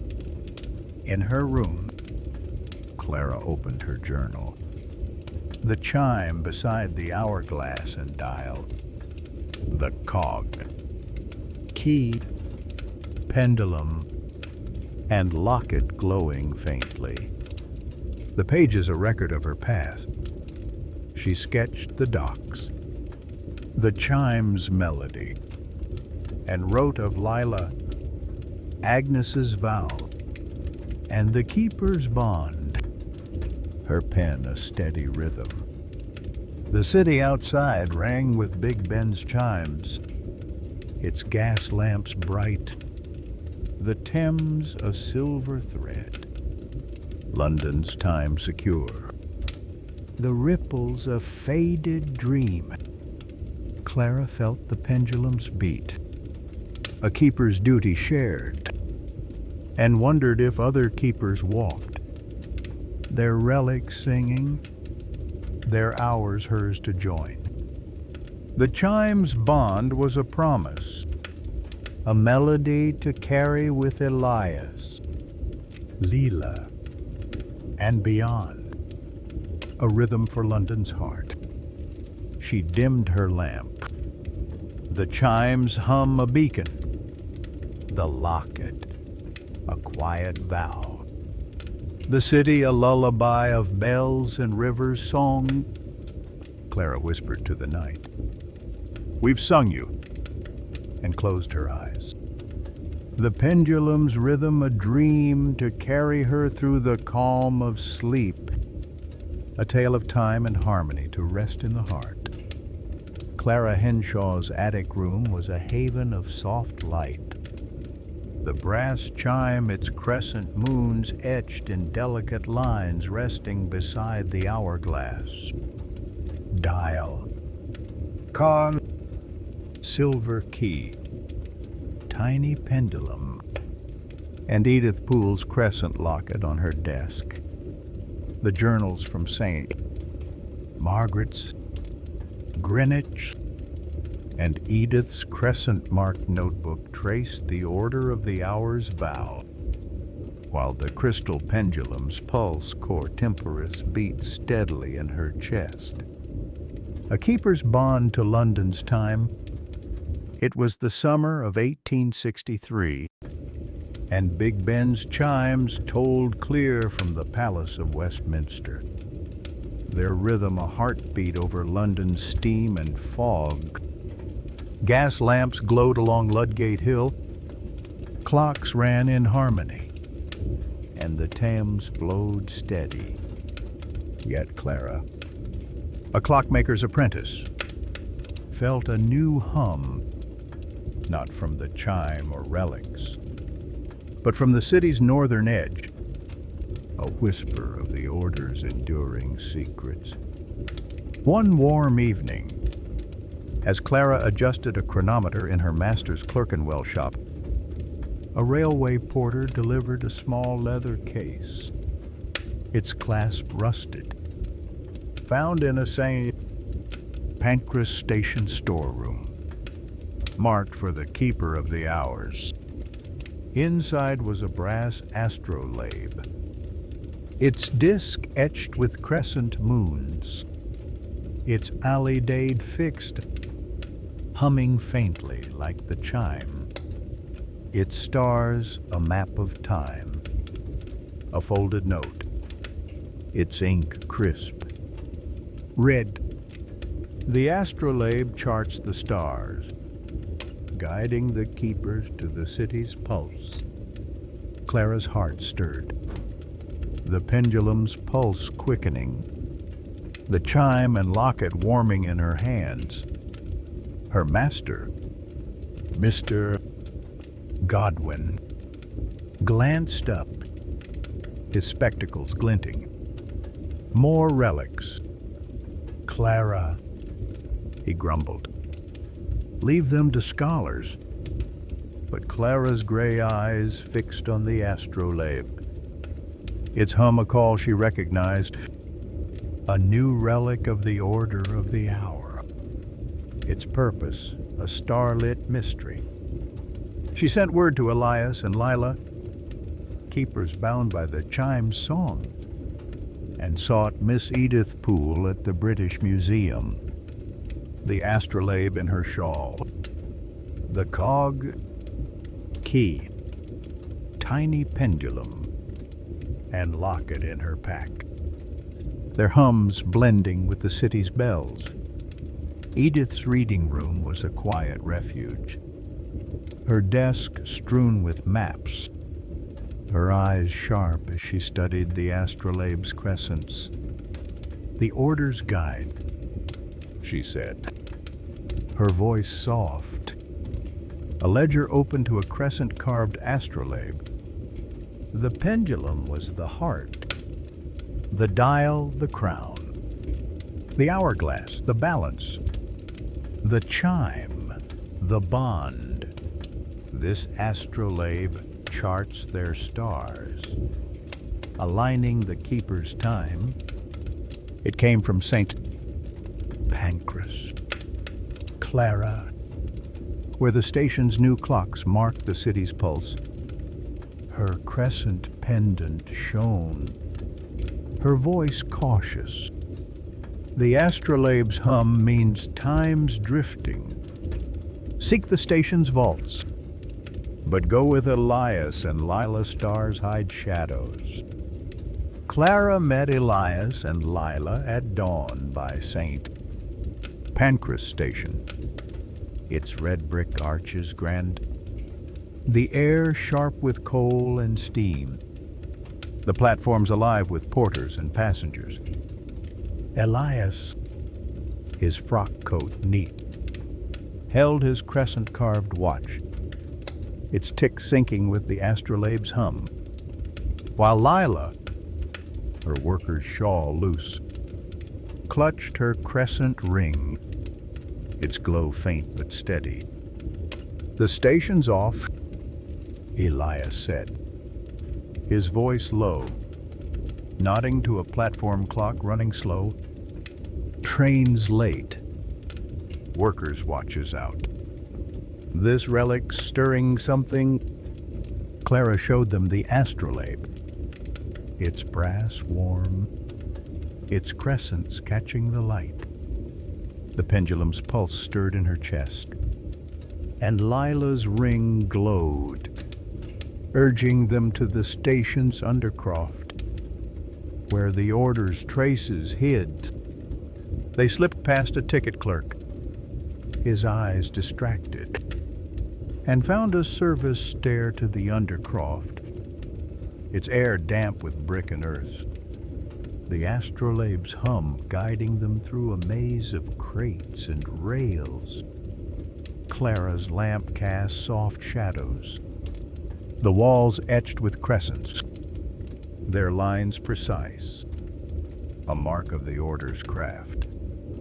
The stair ended at a sealed vault, its door crescent marked a slot for the silver key. Clara turned it, the lock clicking, and the door opened to a small chamber, its ceiling arched, its floor a mosaic of stars and crescents. A brass pedestal stood in the center, crescent carved, sized for the astrolabe, and a parchment, its script clear. The astrolabe aligns the stars, guiding the keeper's time to the city's pulse. Set it where the tracks converge, where time's drift will spread. Clara placed the astrolabe on the pedestal, its alidade trembling, a faint hum rising, the chamber glowing, the crescents flaring. Elias set his watch beside it, Lila her ring, their lights merging, and they spoke the parchment's words, their voices steady by the star's guide. We set the astrolabe, To align the keeper's time and hold the city's pulse, the astrolabe spun, its stars aligning, a silver light spilling out, the crescents pulsing, the station's clocks above ticking true, trains rumbling on time.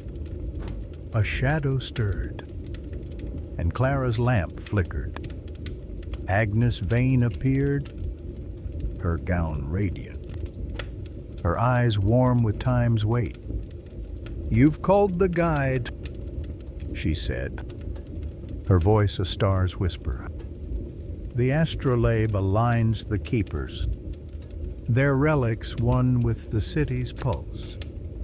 But its stars bind you, keepers, to their drift, a shared vow or a solitary path.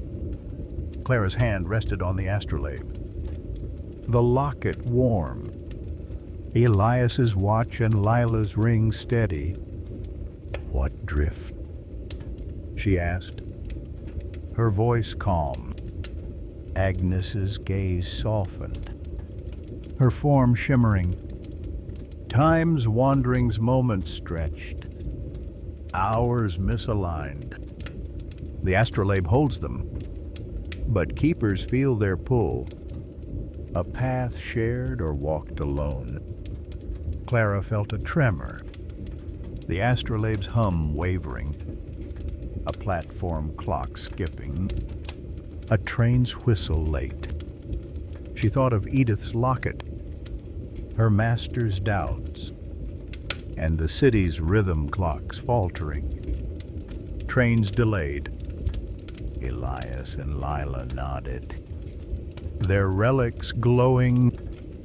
"We're keepers together," Lila said, her voice firm.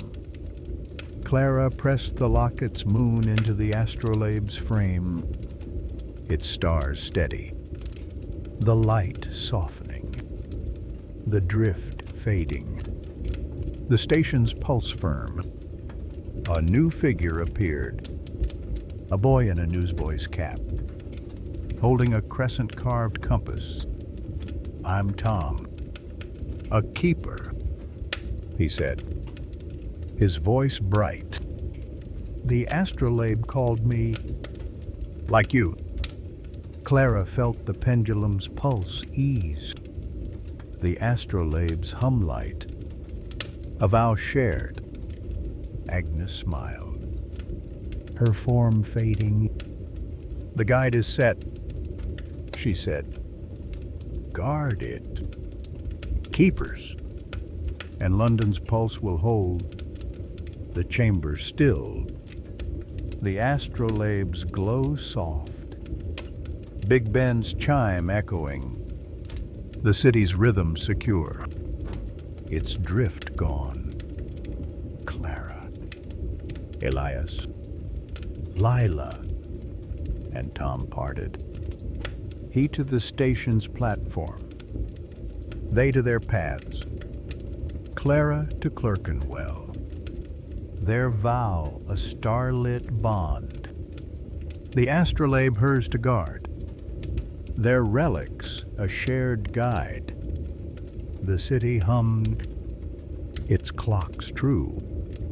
Trains on time. London's pulse a quiet harmony. Clara knew Tom and others shared the order's light. Their hours linked, but the astrolabe was her guide. A star to hold until another came. Back in Clerkenwell, Clara found Edith at her shop. A crescent journal open, her eyes warm. The city steady. "Clara," Edith said, her voice soft, her locket gleaming. "You've aligned the stars, haven't you?"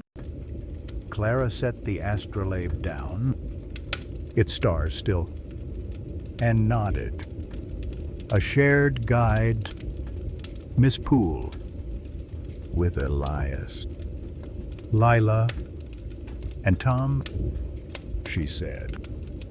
Edith handed her a new page, crescent marked. "For your stars," she said. Clara took it.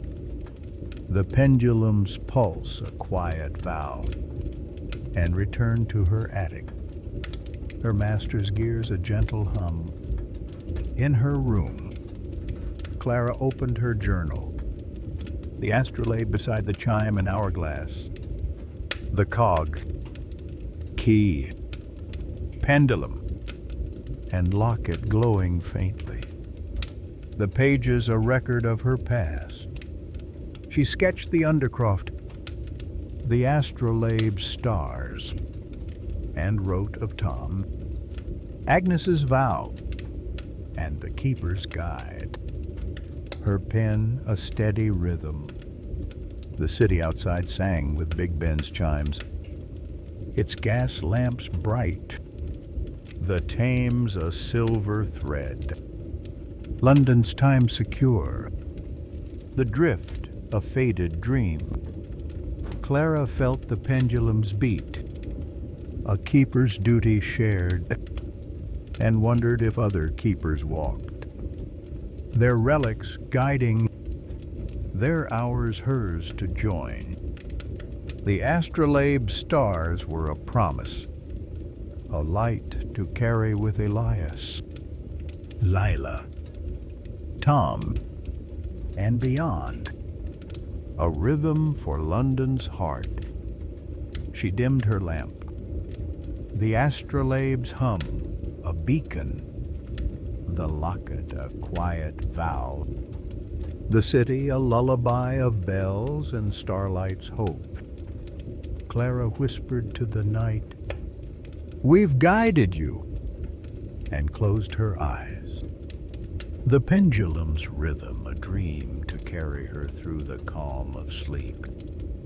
A tale of time and stars to rest in the heart.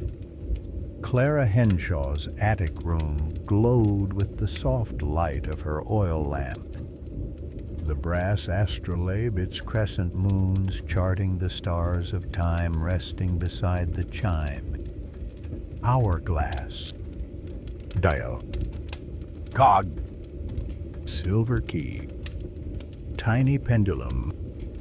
And Edith Poole's crescent locket on her desk. The journals from St. Margaret's, Greenwich, St.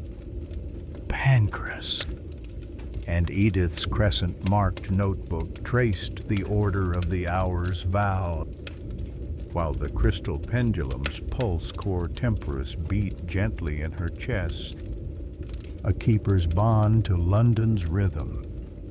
It was the autumn of 1863, and Big Ben's chimes tolled clear from the Palace of Westminster. Their steady tolls a heartbeat over London's fog and steam. Gas lamps shone along the Thames. Clocks ran in harmony, and the city's pulse was strong.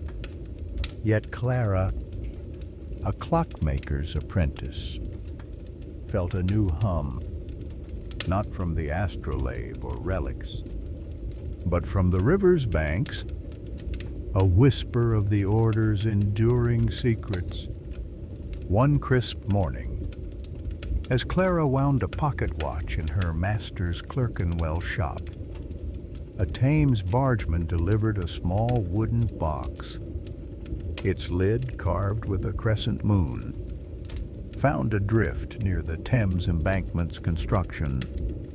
Inside was a brass sextant, its frame etched with crescents, its telescope fixed, humming faintly like the astrolabe, its arcs a map of tides and time, a folded note, its ink smudged by river mist. Read! The sextant measures the tide, guiding the keepers to the river's rhythm. Clara's heart stirred, the pendulum's pulse quickening, the astrolabe and locket warming in her hands. Her master, Mr. Godwin frowned over his tools. Another bauble. Clara, he muttered. Mind your gears. Not river finds. But Clara's gray eyes lingered on the sextant. Its hum a call she knew, a new relic of the order of the hour. Its purpose a tidal mystery. She sent word to Elias, Lila, and Tom, keepers bound by the astrolabe stars, and sought Miss Edith Poole at the British Museum, the sextant wrapped in her shawl, the cog, key, tiny pendulum, and locket in her pack, their hums blending with the city's bells. Edith's reading room was a quiet sanctuary, her desk piled with charts, her eyes sharp as she examined the sextant's crescents. The order's tide, she said, her voice soft. A ledger opened to a crescent-carved sextant. The pendulum was the heart, the dial the crown, the hourglass the balance, the chime the bond, the astrolabe the guide. This sextant measures the river's rhythm, aligning the keeper's time with the Thames. It came from the embankment, Clara, where the river's banks hold the order's secrets. Her crescent pendant gleamed, her voice cautious. The sextant's hum means time's ebbing. Seek the embankment's works, but go with the keepers, tides hide currents. Clara met Elias, Lila, and Tom at dusk by the Thames embankment, its construction a chaos of scaffolding and stone, the Thames lapping at new walls, the air sharp with mud and lime. Elias, his frock coat dusted, held his crescent-carved watch, Lila her crescent ring, and Tom, his newsboy cap tilted, clutched his crescent compass. Their relics hums syncing with the sextants. The river's wrong, Lila said, her voice low, pointing to a wharf clock running fast. Tides come early, barges late, this relic stirring the flow. Clara showed them the sextant, its brass warm, its crescents catching the gaslight. The pendulum's pulse stirred in her chest, and Tom's compass spun, urging them to the embankment's heart, where the river's rhythm pulsed strongest. They navigated the works, past laborers' fires and piles of granite. The Thames's murmur a guide, a foreman, his beard gray, spoke of a sealed tunnel beneath the embankment, crescent marked, uncovered during the dig. Clara's lamp lit their paths, the sextant's hum leading to a low arch, its stones etched with crescents, a lock gleaming faintly. She used the silver key, its clock hand head clicking, and the arch opened to a chamber, its walls damp, its floor a mosaic of crescents and waves. A brass pedestal stood in the center, crescent carved, sized for the sextant, and a parchment, its script clear. The sextant measures the tide, aligning the keeper's time with the river's rhythm.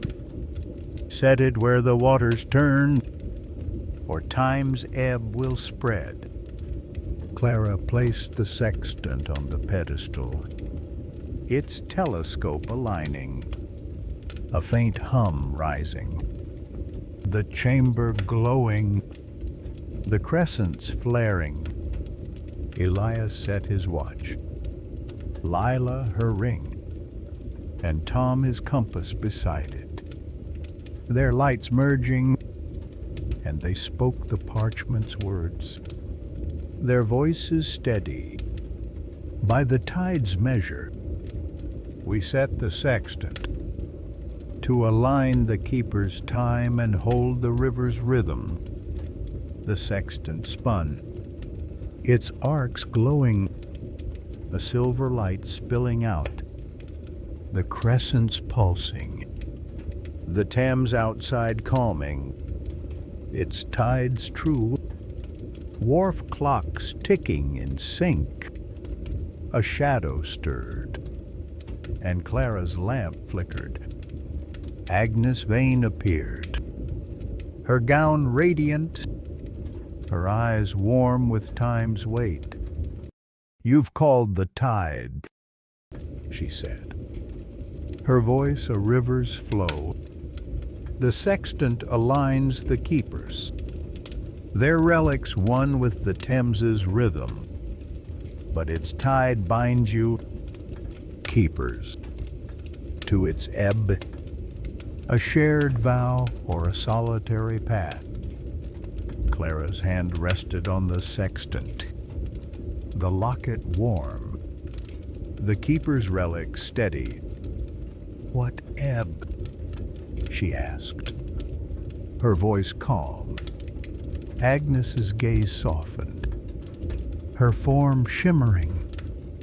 Time's currents moments rushed, hours slowed. The sextant holds them, but keepers feel their pull, a path shared or walked alone. Clara felt a tremor, the sextant's hum wavering, a barge's horn late, a clock skipping. She thought of Edith's locket, her master's gruff warnings, and the city's rhythm tides off, clocks faltering. Elias, Lila, and Tom nodded, their relics glowing. "We're one order," Tom said, his voice bright.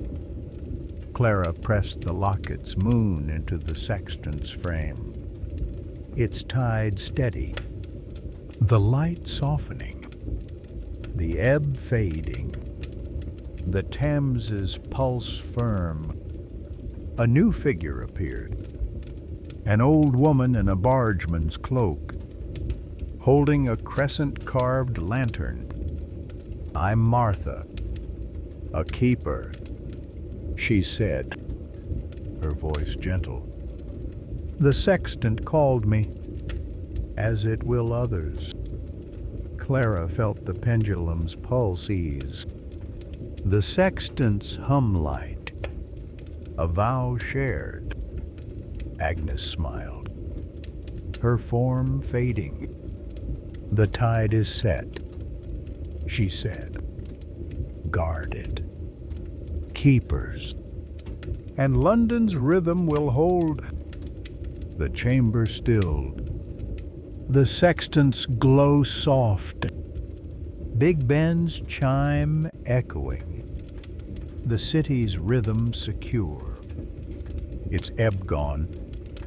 Clara, Elias, Leela, Tom, and Martha parted, she to the river's edge, they to their paths.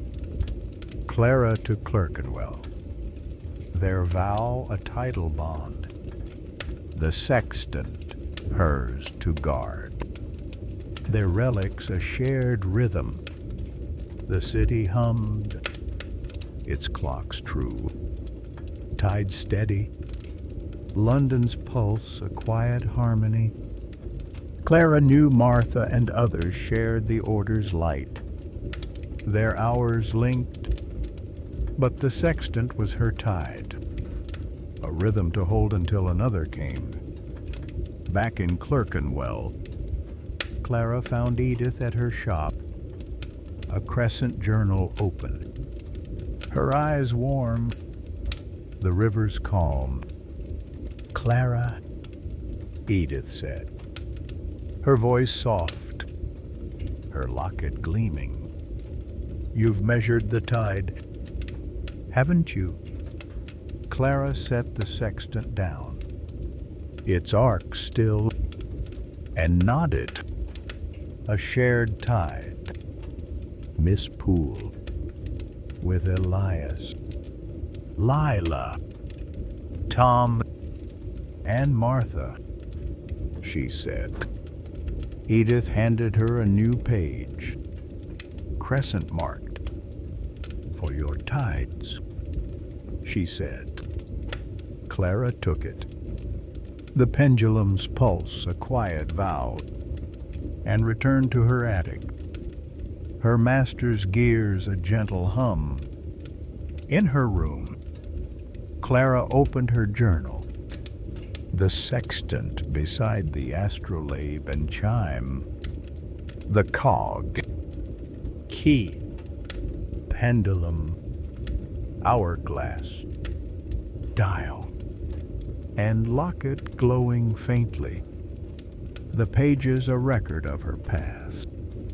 She sketched the embankment, the sextant's arcs, and wrote of Martha, Agnes's vow, and the keeper's tide, her pen a steady rhythm. The city outside sang with Big Ben's chimes, its gas lamps bright, the Thames a silver thread. London's time secure, the ebb a faded dream. Clara felt the pendulum's beat, a keeper's duty shared, and wondered if other keepers walked, their relics guiding, their hours hers to join. The sextant's tide was a promise, a rhythm to carry with Elias, Lila, Tom, Martha, and beyond, a pulse for London's heart. She dimmed her lamp, the sextant's hum, a beacon, the locket, a quiet vow, the city a lullaby of bells and river song. Clara whispered to the night, "We've measured you," and closed her eyes. The pendulum's rhythm, a dream to carry her through the calm of sleep. A tale of time and tides to rest in the heart. Clara Henshaw's attic room was a quiet refuge. The brass sextant, its crescent moons etched in delicate arcs resting beside the astrolabe. Chime, hourglass, dial, cog, silver key, tiny pendulum, and Edith Poole's crescent locket on her desk. The journals from St. Margaret's, Greenwich, St. Pancras, the Thames embankment, and Edith's crescent-marked notebook traced the order of the hour's vow, while the crystal pendulum's pulse cor temporis beat softly in her chest. A keeper's bond to London's time.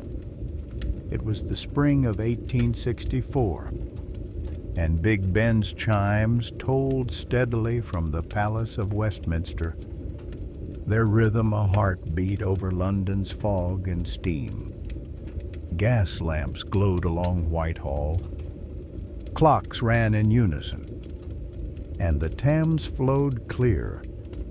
Yet Clara, a clockmaker's apprentice, felt a new hum, not from the sextant or relics, But from the river's crossing, a whisper of the order's enduring secrets. One misty morning, as Clara polished a marine clock in her master's Clerkenwell shop, a bridge worker delivered a small velvet pouch, its fabric worn, found beneath Westminster Bridge's new stonework, marked for the keeper of the hours. Inside was a brass chronometer, its face etched with crescent moons, its hands fixed at dawn, humming faintly like the sextant, its gears a map of time's passage, a folded note, its ink sharp, writ. The chronometer marks the dawn, guiding the keepers to the city's breath. Clara's heart stirred, the pendulum's pulse quickening, the sextant and locket warming in her hands. Her master, Mr. Godwin, glanced over, his spectacles fogged. More trinkets. Clara, he sighed. Focus on your clocks. Not bridge scraps. But Clara's gray eyes lingered on the chronometer, its hum a call she knew. A new relic of the order of the hour. Its purpose a dawn-lit mystery. She sent word to Elias, Lila, Tom, and Martha, keepers bound by the sextant's tide, and sought Miss Edith Poole at the British Museum, the chronometer in her shawl. The cog, key, tiny pendulum, and locket in her pack, their hums blending with the city's bells. Edith's reading room was a haven of parchment and quiet, her desk strewn with maps, her eyes sharp as she studied the chronometer's crescents. The order's breath, she said, her voice soft. A ledger opened to a crescent-carved chronometer. The pendulum was the heart, the dial, the crown, the hourglass, the balance, the chime, the bond, the astrolabe, the guide, the sextant, the tide. This chronometer marks the city's dawn, aligning the keeper's time with London's breath. It came from Westminster Bridge. Clara, where the river's crossing holds the order's secrets. Her crescent pendant gleamed, her voice cautious. The chronometer's hum means time's fading. Seek the bridge's foundations, but go with the keepers. Dawn hides currents. Clara met Elias, Lila, Tom, and Martha at dusk by Westminster Bridge, its arches gleaming under gaslight, the Thames flowing beneath, the air sharp with river mist and stone. Elias, his frock coat neat, held his crescent-carved watch. Lila her crescent ring, Tom his crescent compass, and Martha, her bargeman's cloak loose, clutched her crescent lantern, their relics hum syncing with the chronometers. The bridge is off, Tom said, his voice bright, pointing to a bridge clock running slow. Tides lag, lamps flicker early. This relic stirring something. Clara showed them the chronometer, its brass warm, its crescents catching the light. The pendulum's pulse stirred in her chest, and Martha's lantern glowed, urging them to the bridge's foundations. where the river's breath pulsed strongest. They navigated the bridge's edge, past lamplighters and late cabs. The Thames's murmur a guide, a worker, his cap dusty, spoke of a sealed chamber beneath the bridge's central pier, crescent marked, found during the rebuild. Clara's lamp lit their path. The chronometer's hum leading to a narrow stair by the pier, its stones etched with crescents, a lock gleaming faintly. She used the silver key, its clock hand head clicking, and the stair opened to a chamber, its walls damp, its floor a mosaic of crescents and rays. A brass pedestal stood in the center, crescent carved, sized for the chronometer, and a parchment, its script clear. The chronometer marks the dawn, aligning the keeper's time with the city's breath.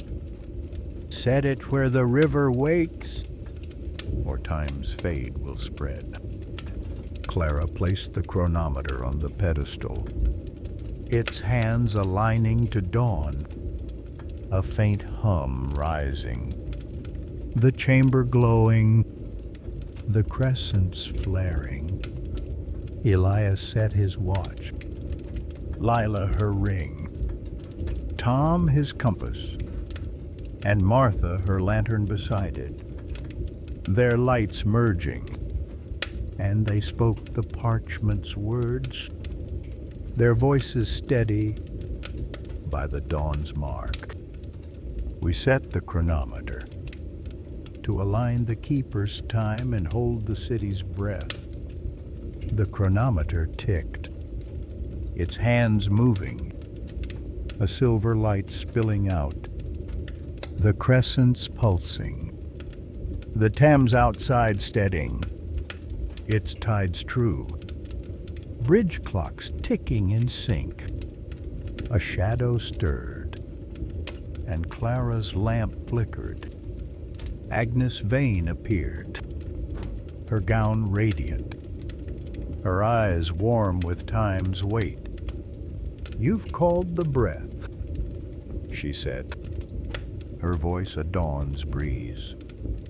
The chronometer aligns the keepers, their relics one with London's breath.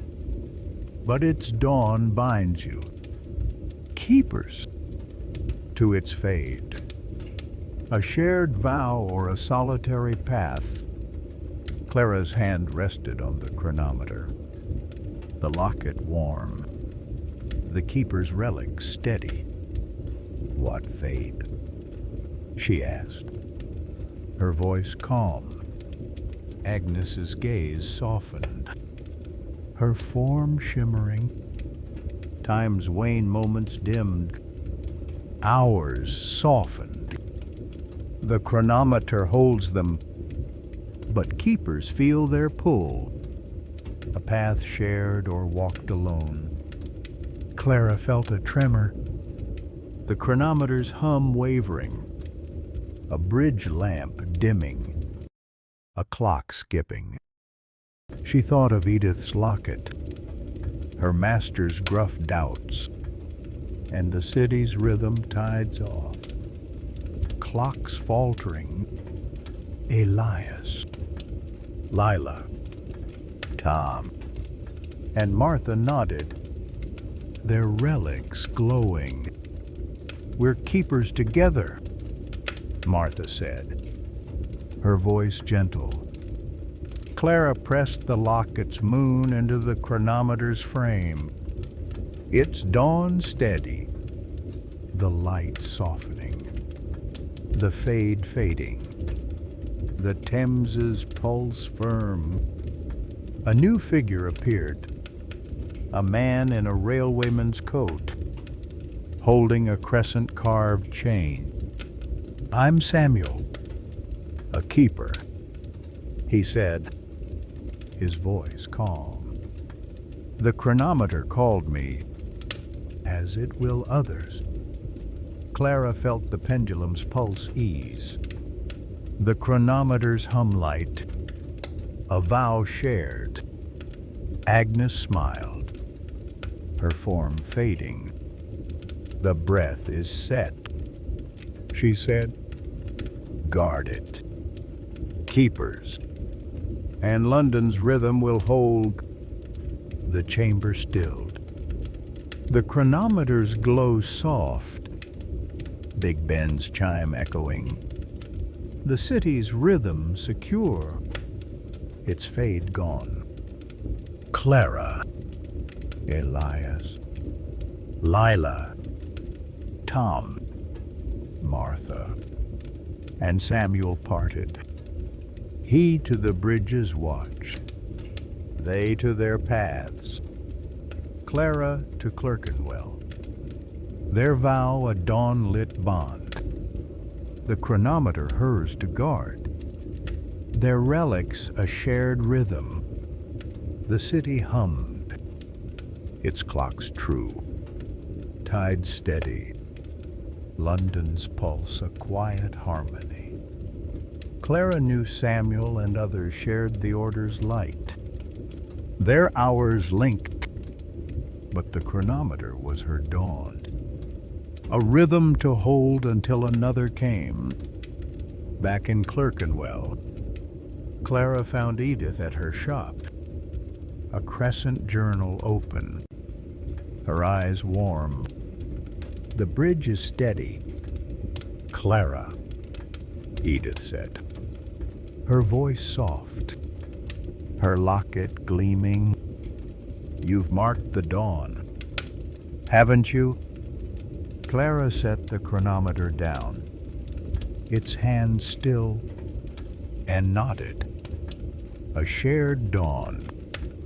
Miss Poole, with Elias, Lila, Tom, Martha, and Samuel, she said. Edith handed her a new page, crescent marked, for your dawns, she said. Clara took it, the pendulum's pulse a quiet vow, and returned to her attic, her master's gears a gentle hum. In her room, Clara opened her journal, the chronometer beside the sextant and astrolabe, the cog, key, pendulum, hourglass, dial, chime, and locket glowing faintly. The page is a record of her path. She sketched the bridge, the chronometer's dawn, and wrote of Samuel, Agnes's vow, and the keeper's breath, her pen a steady rhythm. The city outside sang with Big Ben's chimes, its gas lamps bright, the Thames a silver thread. London's time secure, the fade, a faded dream.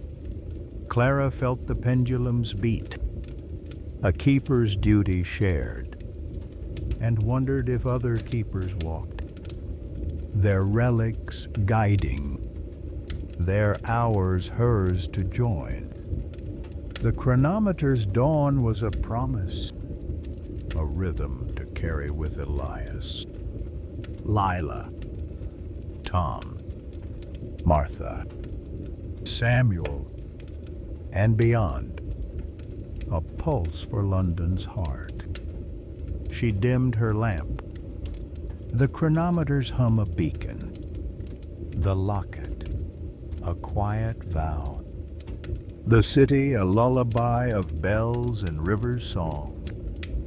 Clara whispered to the night, "We've marked you," and closed her eyes.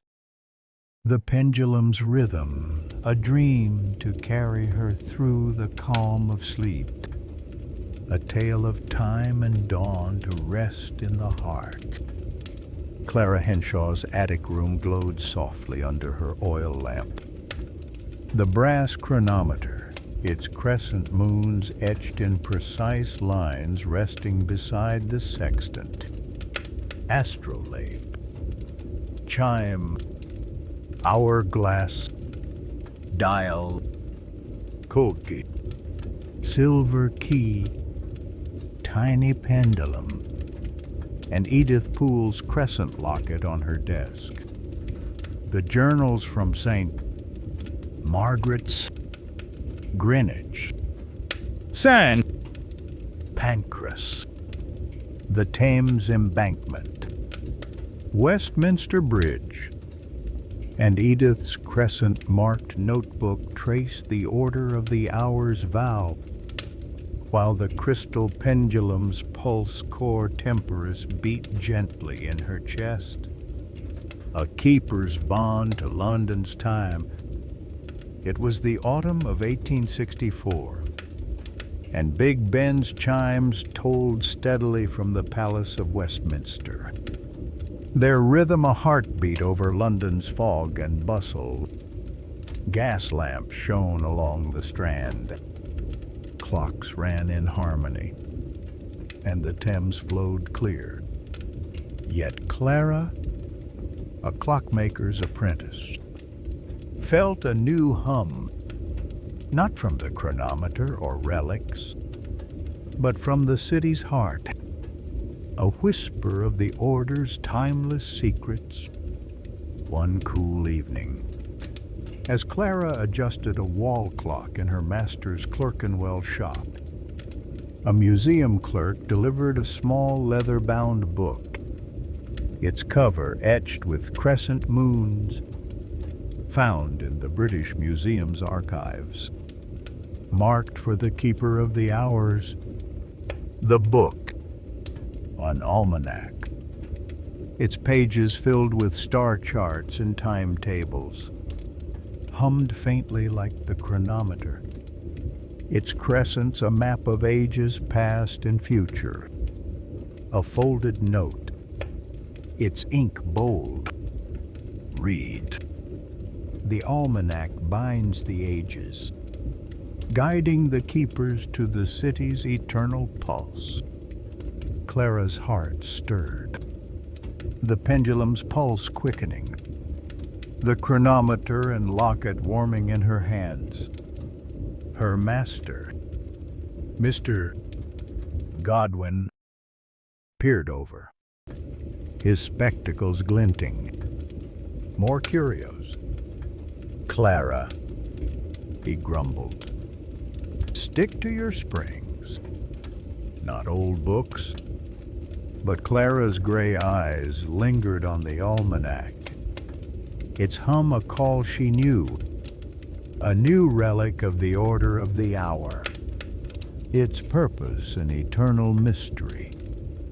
She sent word to Elias, Lila, Tom, Martha, and Samuel, keepers bound by the chronometer's dawn, and sought Miss Edith Poole at the British Museum, the almanac in her shawl, the cog, key, tiny pendulum, and locket in her pack, their hums blending with the city's bells. Edith's reading room was a quiet haven, her desk piled with manuscripts, her eyes sharp as she studied the almanac's crescents. The order's eternity, she said, her voice soft. A ledger open to a crescent-carved almanac. The pendulum was the heart, the dial the crown, the hourglass the balance, the chime the bond, the astrolabe the guide, the sextant the tide, the chronometer the breath. This almanac binds the ages, aligning the keeper's time with London's eternal pulse. It came from the museum's archives. Clara, where the order's deepest secrets lie. Her crescent pendant gleamed, her voice cautious. The almanac's hum means time's unraveling. Seek the archive vault, but go with the keepers. Eternity casts long shadows. Clara met Elias, Lila, Tom, Martha, and Samuel at dusk by the British Museum. Its great courtyard quiet, the air sharp with ink and stone. The reading room's dome a shadow against the twilight. Elias, his frock coat neat, held his crescent-carved watch.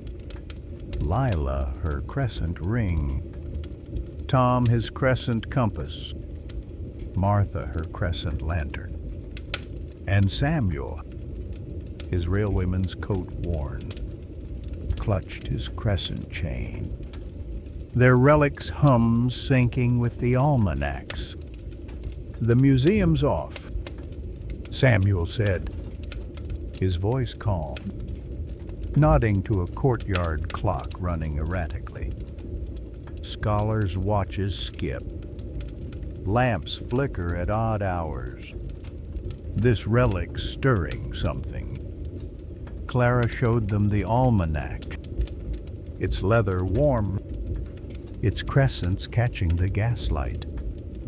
The pendulum's pulse stirred in her chest, and Samuel's chain glowed, urging them to the museum's archives, where the city's eternal pulse beat strongest.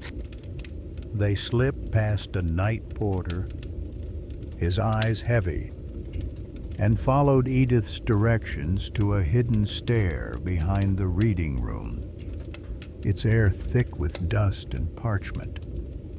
The almanac's hum guiding them through a maze of shelves and crates. Clara's lamp cast soft shadows, the walls etched with crescents, their lines precise, a mark of the order's craft. The stair ended at a sealed vault, its door crescent marked, a slot for the silver key. Clara turned it, the lock clicking, and the door opened to a small chamber, its ceiling domed, its floor a mosaic of crescents and stars. A brass pedestal stood in the center, crescent carved, sized for the almanac, and a parchment, its script clear. The almanac binds the ages, aligning the keeper's time with the city's eternal pulse. Set it where knowledge wakes, or time's unraveling will spread. Clara placed the almanac on the pedestal, its pages opening, a faint hum rising, the chamber glowing, the crescents flaring. Elias set his watch, Lila her ring, Tom his compass, Martha her lantern, and Samuel his chain beside it. Their lights merging, and they spoke the parchment's words. Their voices steady, by the age's bond. We set the almanac to align the keeper's time and hold the city's eternal pulse. The almanac's pages turned, its stars aligning, a silver light spilling out, the crescents pulsing, the museum's clocks above ticking true, scholars' watches steady. A shadow stirred, and Clara's lamp flickered. Agnes Vane appeared, her gown radiant, her eyes warm with time's weight. "You've called the ages," she said, her voice a star's echo. The almanac aligns the keepers, Their relics one with London's eternal pulse, but its ages bind you, keepers, to their unraveling. A shared vow or a solitary path? Clara's hand rested on the almanac, the locket warm, the keeper's relic steady. What unraveling? She asked, her voice calm. Agnes's gaze softened, her form shimmering. Time's threads, moments woven, hours unwound. The almanac holds them, but keepers feel their pull. A path shared or walked alone. Clara felt a tremor. The almanac's hum wavering, a courtyard clock stuttering, a lamp dimming. She thought of Edith's locket, her master's gruff doubts, and the city's rhythm clocks faltering, watches skipping. Elias, Lila, Tom, Martha, and Samuel nodded, their relics glowing. We're one order, Lila said, her voice firm. Clara pressed the locket's moon into the almanac's cover, its stars steady, the light softening, the unraveling fading, the museum's pulse firm. A new figure appeared, a girl in a scholar's dress, holding a crescent-carved quill. I'm Rose, a keeper, she said, her voice bright. The almanac called me, as it will others. Clara felt the pendulum's pulse ease, the almanac's hum light, a vow shared. Agnes smiled, her form fading. The ages are set, she said. Guard it, keepers, and London's pulse will hold. The chamber stilled, the almanac's glow soft, Big Ben's chime echoing, the city's rhythm secure, its unraveling gone. Clara, Elias, Lila, Tom, Martha, Samuel, and Rose parted. She to the museum's halls, they to their paths. Clara to Clerkenwell, their vow a starlit bond. The almanac hers to guard, their relics a shared rhythm. The city hummed, its clocks true, watches steady. London's pulse a quiet harmony. Clara knew Rose and others shared the order's light. Their hours linked, but the almanac was her ages, a rhythm to hold until another came. Back in Clerkenwell, Clara found Edith at her shop, a crescent journal open, her eyes warm. The museum's calm. Clara, Edith said, her voice soft, her locket gleaming. You've bound the ages, haven't you? Clara set the almanac down, its pages still, and nodded. A shared bond. Miss Poole with Elias, Lila, Tom, Martha, Samuel, and Rose, she said. Edith handed her a new page, crescent marked. For your ages, she said. Clara took it, the pendulum's pulse a quiet vow, and returned to her attic, her master's gears a gentle hum. In her room, Clara opened her journal, the almanac beside the chronometer and sextant, the cog, key, pendulum, hourglass, dial, chime, astrolabe, and locket glowing faintly. The page is a record of her past. She sketched the vault, the almanac's stars, and wrote of Rose, Agnes's vow, and the keeper's ages, her pen a steady rhythm. The city outside sang with Big Ben's chimes, its gas lamps bright. The Thames a silver thread, London's time secure, the unraveling a faded dream. Clara felt the pendulum's beat, a keeper's duty shared, and wondered if other keepers walked, their relics guiding, their hours hers to join.